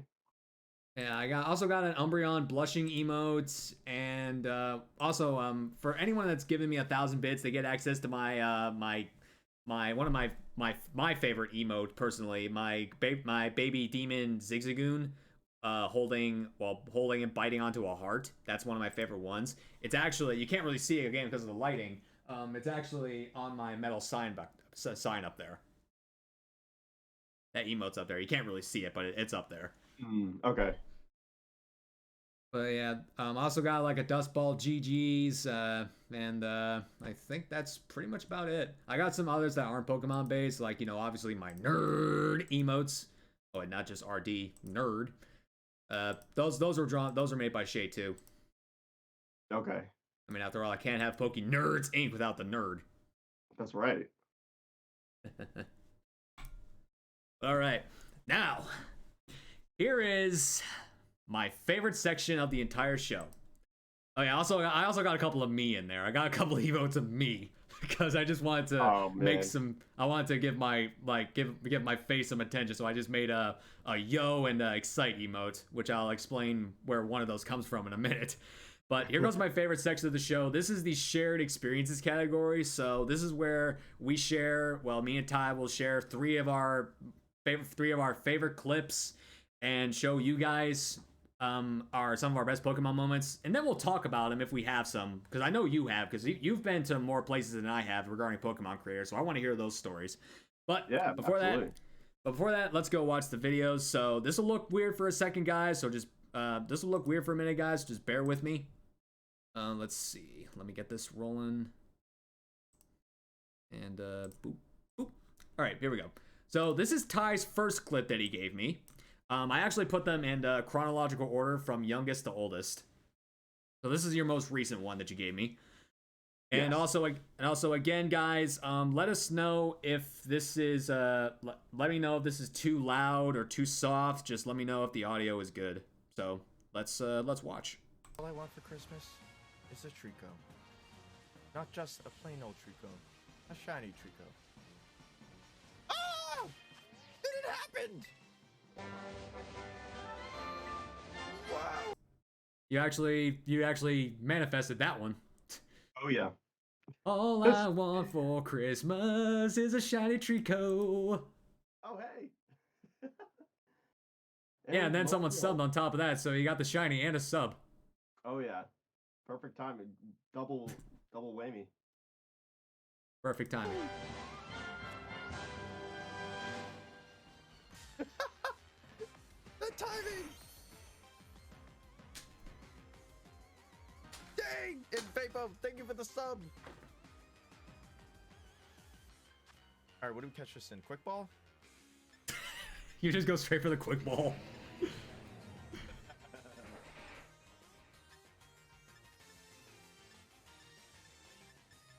Yeah, now I do it now for the meme. Quick crit catch. I love it.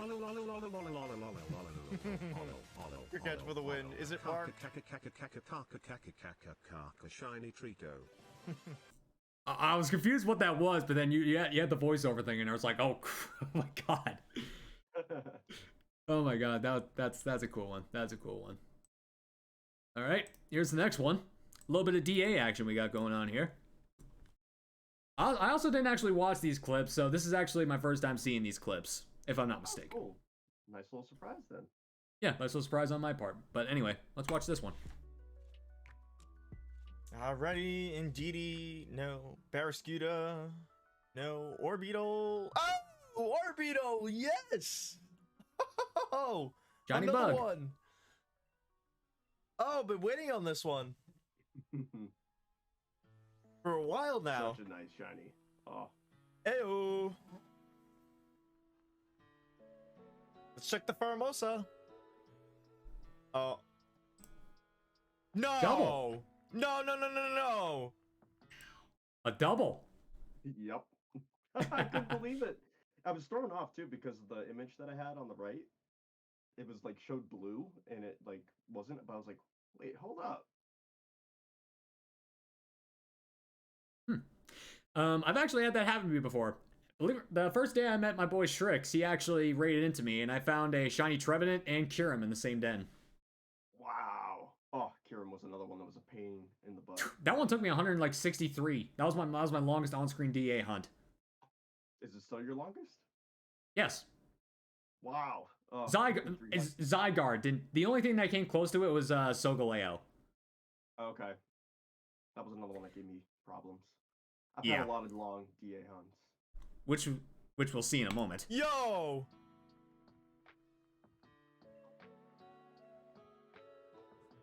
Oh my god, a double! Did that seriously only take 4 DAs? Yep. Damn, you are one lucky boy. You say that, but Holy next one. smokes!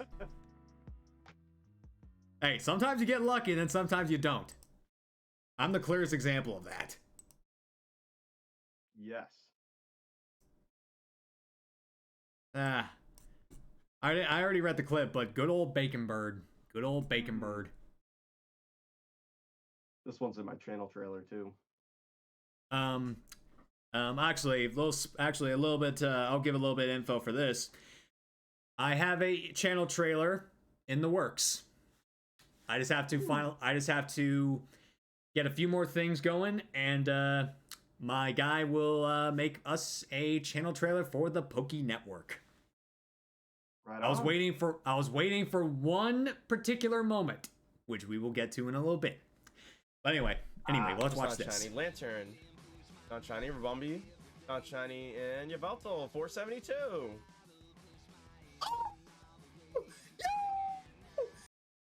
I just love the mic breaks, you know? Like, you go so loud that your mic just completely cuts out. I just love that. Yeah. Oh my gosh. Those are the best moments. Yo! It's over! It's over! It's over! It's over! Oh, man! Ah! Let's go! And heck, your shirt says anxiety on there, so I'm pretty sure you had some of that throughout that entire hunt, didn't you? Oh, for sure. There were so many close calls. There were tons that I lost, like at the very end too. Like it had like a sliver of health, and then it would just wipe us out. And it was just like, oh man, like this can't be happening. Yeah. Yes, As if I wasn't already down bad enough. Like, I think for me, during the Solgaleo hunt, nearly everybody claimed it before I did, so people were just doing it to help me find it. Ooh, good nature too, hasty. Yeah, Solgaleo was one that took me over 300 as well.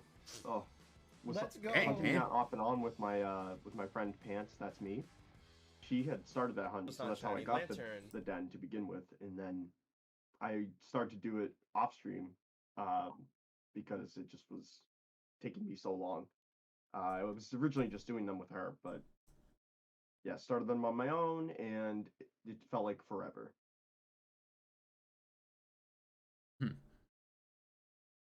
All right, so now comes my clips. You ready? Oh yeah. So the first one you're about to see, it's actually one of my oldest clips, and I labeled it Shiny Hunter's Worst Nightmare. So here's this. This is like all the way back in 2021. So this is a pretty old clip. You could tell by my background and the quality of my camera and audio. Oh yes. And the fact that my beard's gone. Oh, you Right, gotta be age kidding fence. me. Look at that. The Gyarados randomized to a shiny Rattata, out of all things. Wow. But then, watch it's this. a shiny, but it also turns into a shiny Rattata. All right, I'm ready. Oh man, that sucks. I wanted a cooler shiny. So I T-waved it.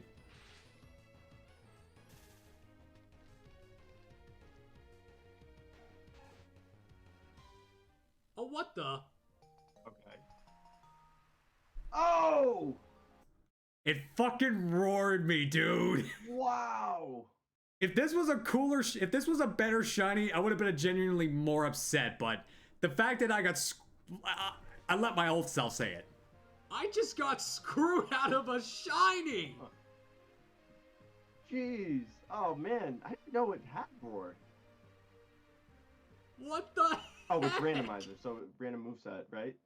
Yeah, randomizer. Right, randomize the encounter and the move sets. Not the Yep. typings, but I did randomize the move sets. Gotcha. Okay. Wow. That heartbreaker. All right. Well, not really, because like I said, it was a shit shiny, so I wasn't too upset.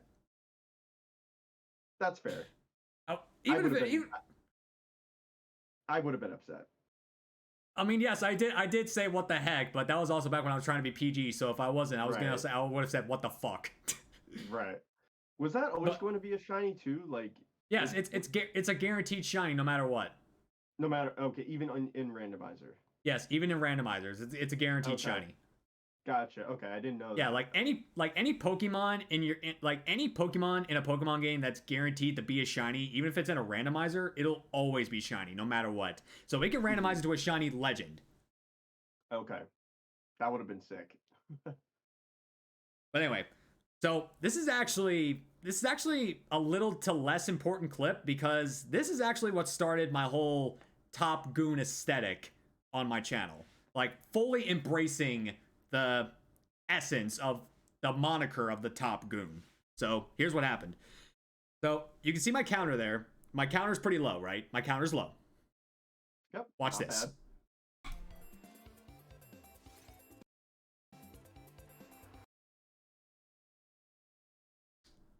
See that? Oh. Oh. Yeah, what the hell? What? Oh, I see it. What the hell? 178? Are you kidding me? Holy crap!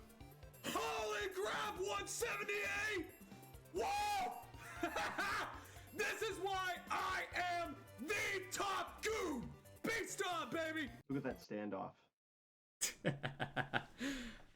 Actually, I want to go back to this really quickly. Like, solely watch my camera. Just watch my camera for a little bit and pay attention to the gap in my arm right above the V in my name. Just watch the wall, okay? Just watch the wall. Okay. Yo, what the hell? What the hell? Did you see it? The color change? No. Like, hold on. Do you see that black rectangle right above the word "the" in my name? Oh yes, I do. That's my cell phone, dude. I chucked Oh my cell my phone. gosh. I chucked my cell phone off the desk because I had my mic muted for a minute and I was watching something that would have gotten me copyright striked. So I had to like chuck the phone to get it away from my mic because I wasn't thinking. Well, okay, luckily for me, the screen didn't break, but I just chucked it without even thinking. Hey, sometimes it'd be like that. That was crazy. But all right. Here's the moment. Here's the moment. Here it is. So, for those of you that don't know, since April 3rd, 2022, I started a Darkrai BDSP hunt on Twitch. And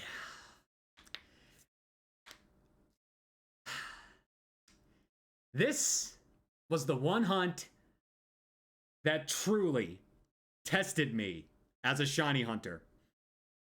Because not only did I go once, twice, third times, 4 times over odds, I entered the 20K club for a shiny hunt. And finally, literally 10 days ago, the longest BDSP hunt recorded ever on Twitch, to my knowledge, finally came to an end. And as you can see on the screen right there, that's a shiny Drillbur. That's the shiny I told you that I got in 82 eggs earlier in the show. That's right. Yep. I got that literally right before this. So, I'm going to say this right now. Headphone users beware. Turn down your volume. This is a loud one. Let's watch it.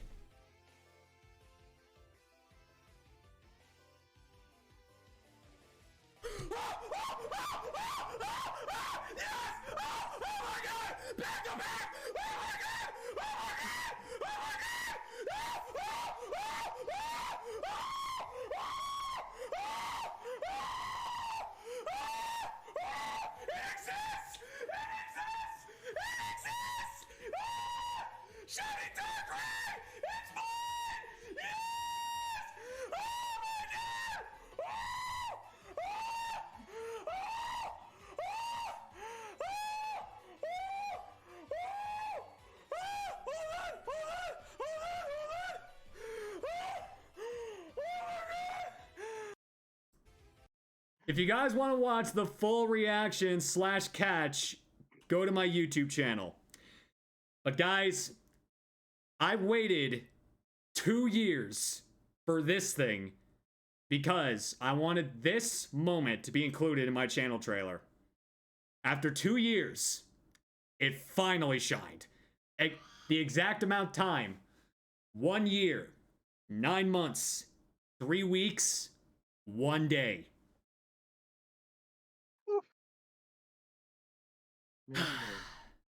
God bless you. Glad that's over. Yes, this is the hunt that allowed me to formally call myself a pro shiny hunter. I could have called myself just a regular shiny hunter, but now with this, I can formally call myself a pro. Oh yeah, so such a long hunt, didn't give up, stuck it out. But hey, Plus, luckily for me, all right, so just to answer the chat, my neighbors weren't home, so no one called the cops. And I live next to a cop, so no one would have called the cops because the cops would have come to me. But anyway, I'm not going to feature it right now, but literally, the next Thursday, I bring back my shiny Arceus hunt, which I stopped before I started this. The Arceus shined. 12 resets into the stream. Hey, sometimes it's timing. That's all it is. Timing, RNG. I was speechless. Even right now, I'm still like, I still cannot believe, for one, that I finally found it, and 2, I find both literally a week apart. I can't believe it. It's insanity.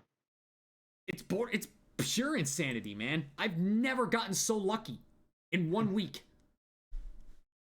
Hey, it feels like we all go through a stretch like that at some point, but some just it's earlier, some sooner for others, and later for others as well. And like, I'm also gonna say this because I mean no disrespect to this man when I say it. My voice went higher than louder than reversals before for the Feebas. I'm sorry, dude, but I went louder. I'm not gonna. I'm not. Yeah. If we like compared our vocal ranges, I more than likely would have been louder. Yeah, like you were literally screeching.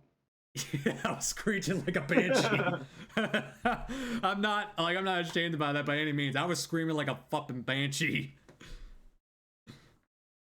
All right, so now that the clip stuff's over, unlike me, you've actually been to conventions and cons and met fellow Pokemon content creators. Like me personally, I've only met one.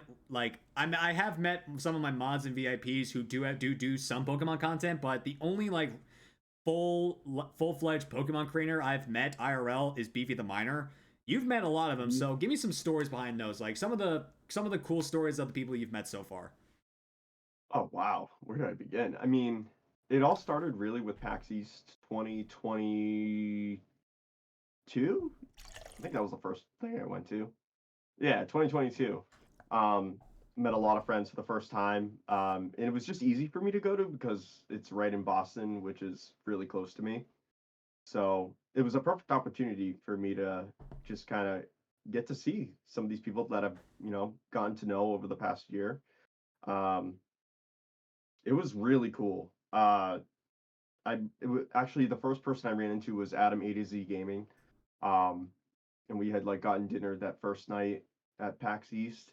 And then from there, there were so many people that went. I can't even remember everyone, but I remember Pink Britters being there, Chris Killens. I actually met Philly Beatsu at a party or at a bar. It was just like a content creator party. And then Austin John Plays was there as well, so I got to meet him. That was pretty You met sick. him, man. I'm so Yeah. jealous. I actually met him I think I saw him again at the last PAX East as well. Yeah, the one in 2023. So I wonder if he'll be there again this year. But I will be going to PAX East again this year. It's going to be a yearly thing for me because it's just so close. I was thinking about doing it. I mean, I'm in Tennessee, so I technically can make the drive out there, but I'm focusing more on going over the TwitchCon than I am doing this one. Yeah, I'm this close to being TwitchCon bound. I just gotta buy my passes and I'm golden. Perfect. Yeah, I really want to go to TwitchCon again this year. I didn't go last year. I ended up skipping it just because of PTO and Vegas. Yeah. It seemed like a lot of people weren't going. Let me be brutally honest with you, man. Let me be brutally honest. I was thinking about it. I was this close to thinking about it and going. But then my work hired this new IT guy who's from Vegas. Yeah. I'm not gonna go vulgar, but this fucker turned me off to the entire city. Really? He was something else. I've met characters before. This guy, I don't know what the fuck my boss was thinking when he hired him. So yeah, this guy turned me off to the entire city. I'm never going to Vegas because I do not want to come out looking and acting like him. Oh yeah. No. I've heard mixed things about Vegas. Like, anyway, I don't think I'd want to go for a convention. I would rather go like with my friends and just like spend a weekend. Yeah, because like having a convention, trying to see or like have all the fun like you want to have in Vegas. Didn't feel like it was the best time to do that. So yeah, but I did go to TwitchCon, San Diego in 2022. Had a blast. That's where I really got to meet a broader scope of Pokemon streamers, creators. Um, it was incredible. Like you see these people online just doing what they do, and then to actually get to see them in person, it feels like everything's just kind of coming full circle, really. Yeah. We get to hang out, we go get dinner, go to bars at night. Yeah. We just chill and game. Uh, Yeah, I mean, this is I also don't why know. like. Go ahead. I was just gonna say, like, the fact that Pokemon brings us all together like this at these conventions, like, it feels good. Yeah. And everybody's been great. There's not any person I dislike. Everybody's been truly kind and welcoming, warm. Uh, yeah, all great things, really. Yeah, I know, man. I feel the exact same way. I mean, this is one of the reasons why I like doing podcasts is because, like, if I ever get a chance to meet these people IRL, like we've actually sat down for a minute, we've talked, and we talk shop about Pokemon, and then we actually get to sit down and talk about real life stuff, and then just like getting to know the person behind the Poke person that they are. Like, that's what I'm gonna be enjoying, probably gonna be enjoying the most out of everything when I get to go to TwitchCon. Because like I said, I just gotta buy my TwitchCon passes and I'm set. I got my hotel booked. I got my planes bought. I got my plane tickets bought. And I'm this close. I'm this close. Oh, awesome. Yeah, and I think I had told you too. I have a couple Yeah, weddings in September, so I'm like, yeah, am I gonna be able to squeeze it in? Like my goal, I think I should be able to, but I don't want to jump too soon yeah. until I have like a little more information and Yeah, I fully details. understand So, that, man. Yeah, I was looking for people that I could potentially room with because I was gonna see if I right. can. I actually did find one. Me and DeBarry are gonna be probably booking a room, or I actually booked a Oh, room, but DeBarry and I are probably gonna be room sharing. sweet. There you go. I'm glad it worked. Yeah, Um, yeah, I still gotta figure it out. but I'm yeah, torn whether or not I just book it and cancel if I need to, or what. So still gotta figure that out. But another trip that I really enjoyed was well, last year I went to Pokemon Go Fest. And that was just a ton of fun being in New York City, playing Pokemon. Like, mm-hmm. at the other conventions, we all get together because they're conventions and hang out. But like the fact that we were there hanging out, but also playing Pokemon, like that's what the trip was about. Um, I think it had an extra layer of meaning to it. Um, the fact that we could all enjoy each other's company and play the game we love. So that was incredible. I loved GoFest. I definitely would like to do it again, potentially this year. There's so many trips I want to go on this year, but obviously can't fit them all in. Yeah. And then I also did Toronto for VGC regionals. I ended up going 4-5, 10 wins, 10 losses overall, which is pretty cool. My first time ever attending a Pokemon tournament. So it felt good to get back out there. I hope to go to, I think, Orlando um, in the spring here. That's in end of April. And then there's also NAIC in New Orleans, which is my birthday weekend. So that's a trip I'm 100% going to go on um, and Yep. compete there as well. Yeah. So And also apparently there was a regionals up in Knoxville the past few days, man. And guess what? I actually live close to Knoxville. I didn't know about this, so I could have gone over there and hung out with some people. wow, yeah, Yeah. like yep. like Oh, even now I still suck at social media, so I didn't know. I could have probably gone over there, but nope, I just didn't know. I'm like, damn, I oh missed out on a great man, opportunity. yeah, yeah. Definitely got to keep an eye out for all that stuff. Yeah, I know, man. It's just hard for me because I'm not really into the TCG and the VGC stuff community, so it's hard for me to figure out where these places are.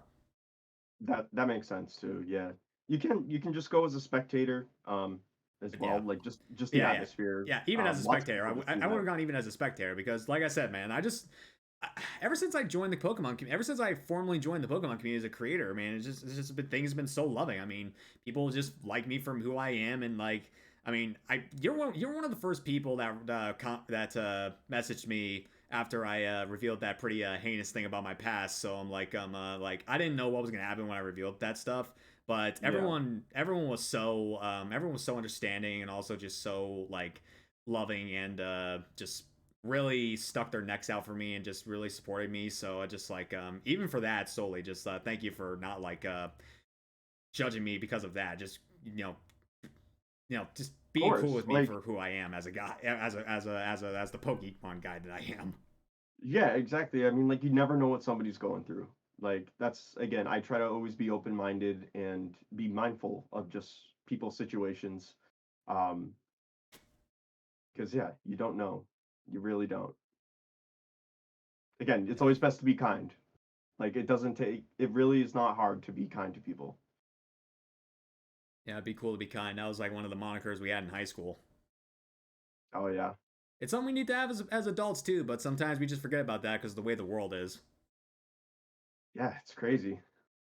I mean, even like when you see a lot of like hate over social media and stuff, it's just like what purpose does this actually solve? Or to serve? Nothing to me. Yeah, exactly. Okay. Again, But it's always been about we all love Pokemon. Like that's what it's always been about. yeah, exactly. And Love speaking of Pokemon, social, love one another. couldn't agree more. But speaking of socials of Pokemon, this is the section where I like to talk about the Pokemon news that's going around. But there's only really two major talking points I really want to talk about. First off, have you seen recently on Twitter that they're kind of really teasing Black to White, Pokemon Black and White a lot on the Pokemon Twitter specifically is really teasing Black and White. Yes, I just recently saw, I believe, the end flying away with Reshiram and Zekrom. Like they Yeah, posted two. they're teasing it so bad because we know it's almost time for that type of announcement. Like Right. actually, I really want to know your thoughts about this. Like on Pokemon Day, what do you want to see? Do you want to see a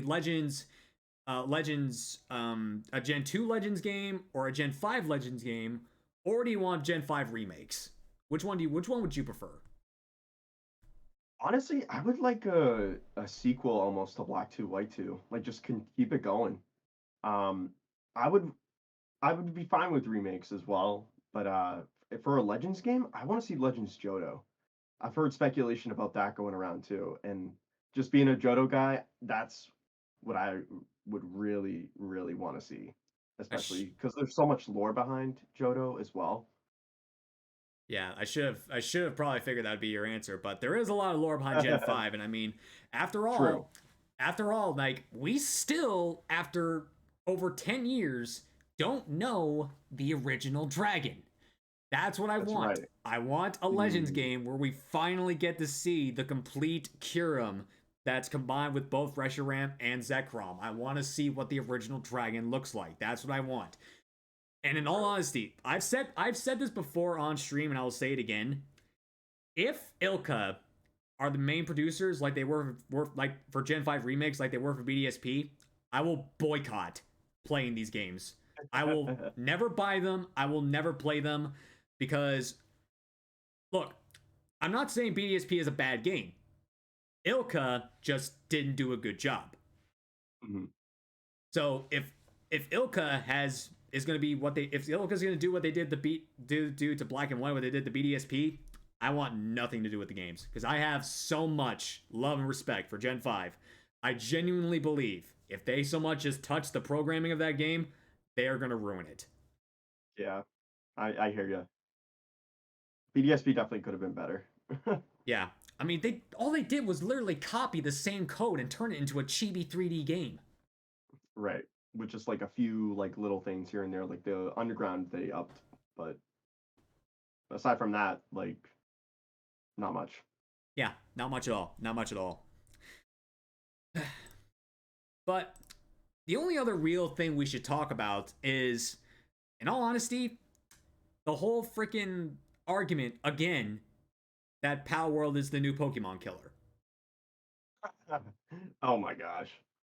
Yeah, Like, I mean like like, I actually just started playing Pal World a little bit with my friends. And I mean I could see where like some of the comparisons come from in regards to like you actually have to catch the pals and what's the other thing? No, some of the actual pals look similar to some of the Pokemon, mm-hmm. but it is very much a different type of game so far from what I have played. Yeah, I mean, I've seen people play it and I see the game experience. I don't deny that it's a good game. I don't deny that. It's just the problem Mhm. is like, it's not that I don't want to play it. It's just I don't have time to. I Yeah, have so much Pokemon related stuff lined up that I genuinely just can't find time to inverse in like in what the word I'm looking for. Uh, what it's on the tip of my tongue. I'm like having a brain fart here. Indulge myself in a new Pokemon related game. because podcasts coming up. I got a 24-hour plan next month. I got a shiny hunting event coming up. It's just like I'm gonna be so into Pokemon. I just got no room for nothing else. It totally makes sense. I'm gonna be planning some stuff. You know, again, 3 years coming up, so I Yeah, still have a lot of hunts I want to do. I still want to get back into VGC a bit more because now that Indigo Disc is out, I got to work on some builds and actually testing out these builds, especially if I want to compete in Orlando or NAIC. So but yeah, I mean, this isn't the first But back to Power World. This isn't the first time we've seen a game that looks like Pokemon but isn't, and it's claimed to be the Pokemon killer. Like, just completely ruined the brand. It was Power World, then it was Temtem, and there was a whole list of games that I saw on Twitter saying there was gonna be the new Pokemon killer. Digimon, Neopets, all that stuff. We had a whole list of that. None of them were Pokemon killers. People say that these games are gonna be Pokemon killers, but at the end of the day, no. As no. Pokemon buyers, consumers, nerds, whatever you want to call us, as long as the product exists, we're going to buy it. Yep. At the end of the day, we're going to remain Pokemon fans. Just because this new thing is all flashy and cool and all this other stuff doesn't mean we're going to abandon one of our favorite series. That's my take on it. Pokemon's just got the foundation too. Like, it's just so popular and it's built itself up so much. Like, it's gonna take more than just one game to bring down Pokemon. Exactly.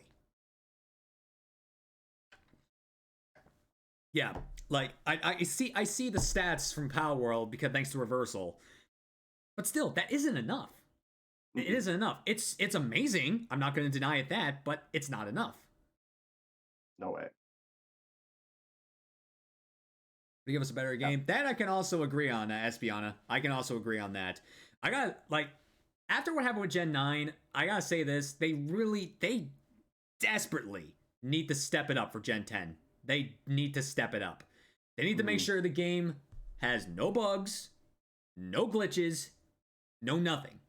This needs to be a pitch perfect game because this is the 10th generation. If we don't get something that will blow our socks off for Gen 10, it's just going to be the same thing all over again. There's always going to be something that people are going to bitch about. Yeah. Yeah, I'm really hoping like Gen 10 is like the ultimate product that we get because it seems like we've been transitioning, with each generation. Especially Sword and Shield kind of started with the wild area, like the open world kind of aspect, with Legends Arceus as well. And now they implemented that into Gen 9, but it's not by no means perfect at all. So No. a lot of things that they can fix and improve upon. So hopefully Gen 9 is like another stepping stone to where they want to be, or where we want the series to be. Yeah. Yeah. I mean, yeah, but still, at the end of the day, we can voice our opinions all we want, but at the end of the day, it's all up to Game Freak. So if Game Freak listens to Pokemon fans, they better step it up. Yeah, and they should be listening. I would like to hope and think so. Like, I will say that the Game Freak listens more than Naotic does. I will say that. Mm-hmm. But that's a completely different ballpark I don't want to dive into. Yeah. But all right. So, this is the final talking point of the show where I like to give the guests a chance to just give us a little bit of an inside scoop or just give us a little bit of rundown of plans you have for the year or just things you want to accomplish in the future regarding content creation. So, what's next? What's coming up for TyphlosionTycoon? So definitely the 3 year celebration. That's definitely next on my list of things to work on. Uh, Again, more VGC, more traveling. But in terms of actual content too, I was thinking about doing some older hunts as well. Like I hooked up my GameCube to my PC and everything. So maybe do some more full odds hunting in like Fire Red, Leaf Green, or any of those type of games. Cool. maybe a Cyndaquil solo run for as something for the 3 year. Uh, Cyndaquil to Typhlosion, just the whole line. I think that would be pretty cool to do. Uh, yeah, I kind of just take things day by day. I don't try to plan too far ahead because I'm swamped with work. And to do this like as much as I do, it's a lot. But I try to keep up with it as much as I can. I'm always open to suggestions that people want to see. Obviously, more shiny hunting is going to be coming your way. Um, there was something else. I still got to finish Brilliant Diamond. So I want to do some Legends hunting in Brilliant Diamond, Shining Pearl, especially where they weren't really accessible in Scarlet and Violet. Like you can't shiny hunt the Legends there. So some of my favorites, like Gladios, for example, I want to get another one of those. So I think some full odds hunts. We still got some more Dynamax adventures to do. We're almost to the end for Sword. But again, I just love doing stuff with the community. So more Dynamax adventures. I'm gonna do my alternate profile in Sword, play through that so that we can rehunt some of the other ones again. Um, but that's about it. I would love, obviously, one of my main goals is to hit Twitch partner. Um, getting partnered with Rogue to kick off the year was definitely a huge milestone for me. Something I'm truly proud of. Again, Yeah, so Tycoon for congratulations 20% on that. off. Thank you. Uh, so that was one of the first, like, one of the things I really wanted to was to have a partnership with just a Yeah. company of some sort because it's my first like one that's really reputable. I've had others reach out to me, but it's been kind of like I don't I don't know. Yeah. It feels like far fetched. It doesn't feel like legit. Yeah, like So yeah. I want like it's not that I don't want like yeah. What am I trying to say? Yeah, that's one of my goals to be partnered with a brand. I actually wanted to see if Rogue would accept me, but they gave me one of those like automated response emails saying like, nah, we don't got nothing for you. Sorry, pal. damn. Yeah, That's yeah. One time there was one point where on Twitter they were like, "Call your shot, like email us, see if we're gonna accept you." But like they didn't even read my email. They just gave me an automated response letter. So I was like, kind of turned me off to wanting to be a part of the brand. I don't deny that the product's good. It's just that now I just feel like I'm feel a little bit turned off to it. You know. right. Yeah. No, I get you. Yeah, I've I reached still out before and got denied. So like, I yeah know the feeling. yeah.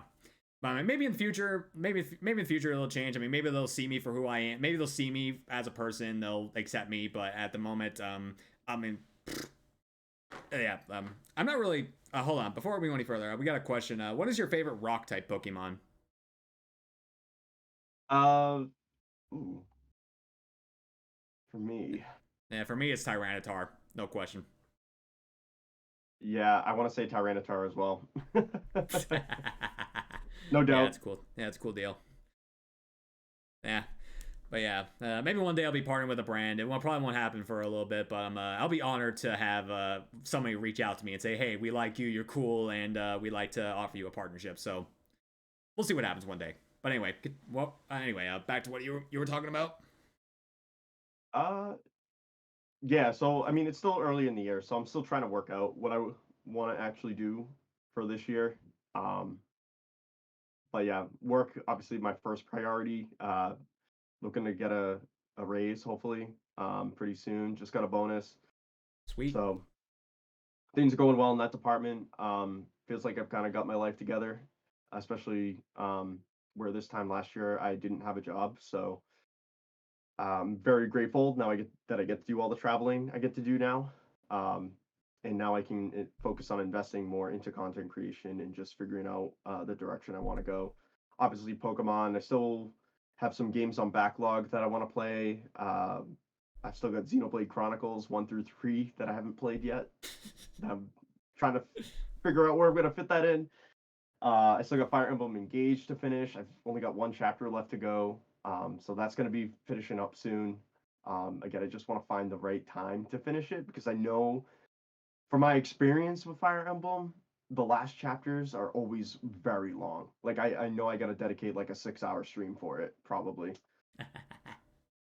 So that's gonna be finishing up, and yeah, that's really all I got at the moment. Still brainstorming, but Yeah, yeah, I'm always brainstorming. Even now, I mean, I got a whole slew of stuff prepped for you guys for my 24-hour, which I'll probably reveal the official promo in a couple of weeks.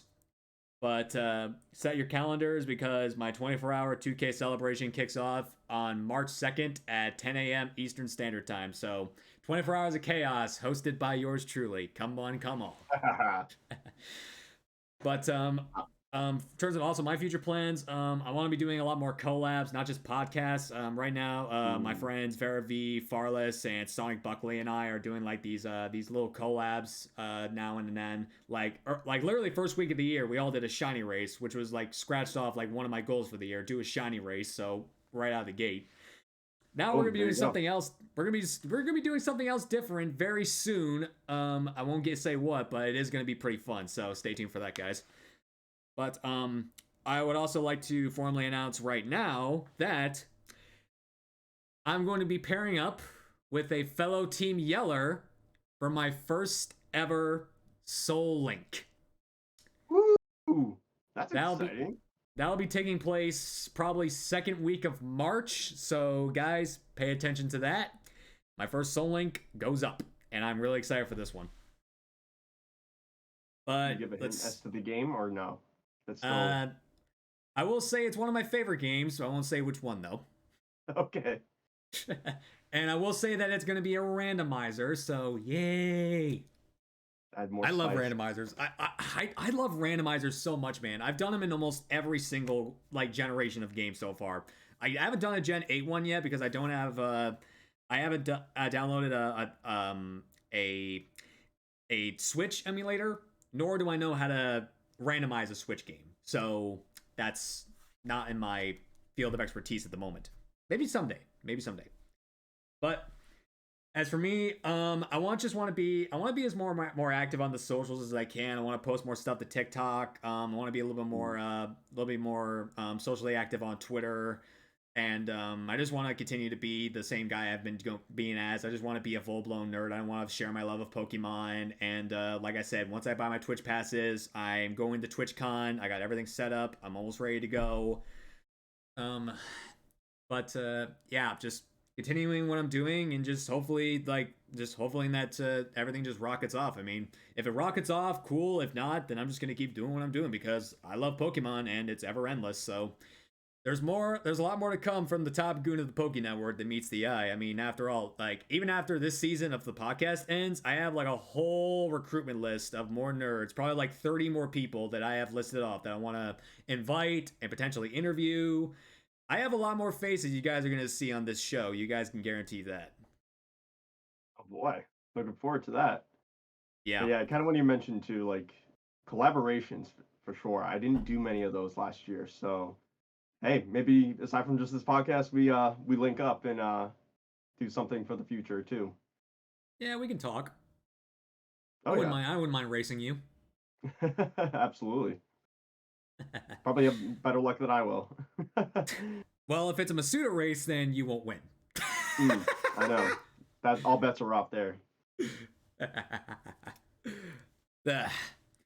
But all right, Ty. So again, brother, I want to thank you so much again for taking the time out of the day to come by and sit down with us and just let me pick your brain on what makes you a Pokemon nerd. And again, just actually still showing interest and wanting to appear on the show even after a year of being on my interview list. Hey, my pleasure, dude. I guess one last thing I want to share too is like my chat knows me well for this, but I I can do the Jigglypuff song impression, so I I want to saw share your channel that point redemption. before I go. I want to share that because that's something that I've been able to do for as long as I can remember. Um, so yeah, I'm gonna give it All right, just 1 second before we conclude here. go ahead. Just don't put me to sleep.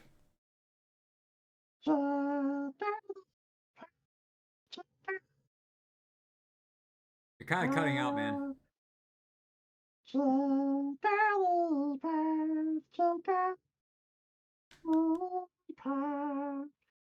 So battle pass, so battle pass, so battle pass, so battle pass. You're so good. Your mic can't handle it, man. Congrats, dude. That Oh is my amazing. gosh. Was it cutting in and out? Yeah, your mic can't handle it, man. Oh. You're so good. Dang. If you're looking to upgrade your mic, man, I highly recommend a HyperX mic. Okay.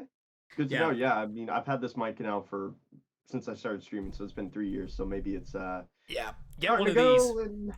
Yeah, get one of these Okay. mics. A HyperX stand mic. Definitely, I recommend. This is the mic I use. It is so good, and that's the one that caught the Darkrai reaction, so it's not gonna cut out. Oh, very true. But yeah, I can sing "Be Prepared" pretty good, but I don't want to get copyrighted off of this. So. Okay, yeah. Better All right. safe than sorry. All right, so the tradition is guest picks the raid. So who do you want to send all of us pokeNERDS to? All right, let's see.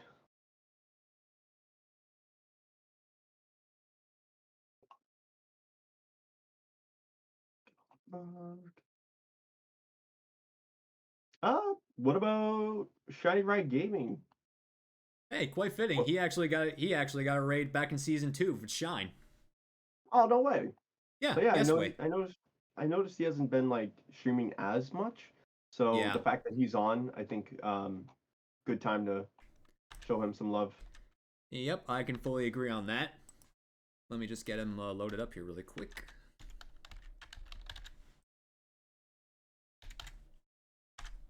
Come on, keyboard. Okay. Okay, so chat for the raid messages. Exclamation point nerds. If you are subscribed to my channel, you can use this one. But if you are not subscribed use nerds2, and you can use this raid message. So if you guys wouldn't mind copy and pasting these messages, we will raid Shining Riot Gaming here in a moment. So, Shy, how do you jeez, Ty, how do you normally? What's your outro? How do you end a stream? I usually just thank everybody for watching, because without everybody tuning in, like I wouldn't be able to do what I do. So, I'm always just so appreciative, and I let my viewers know when I'm going to go live next.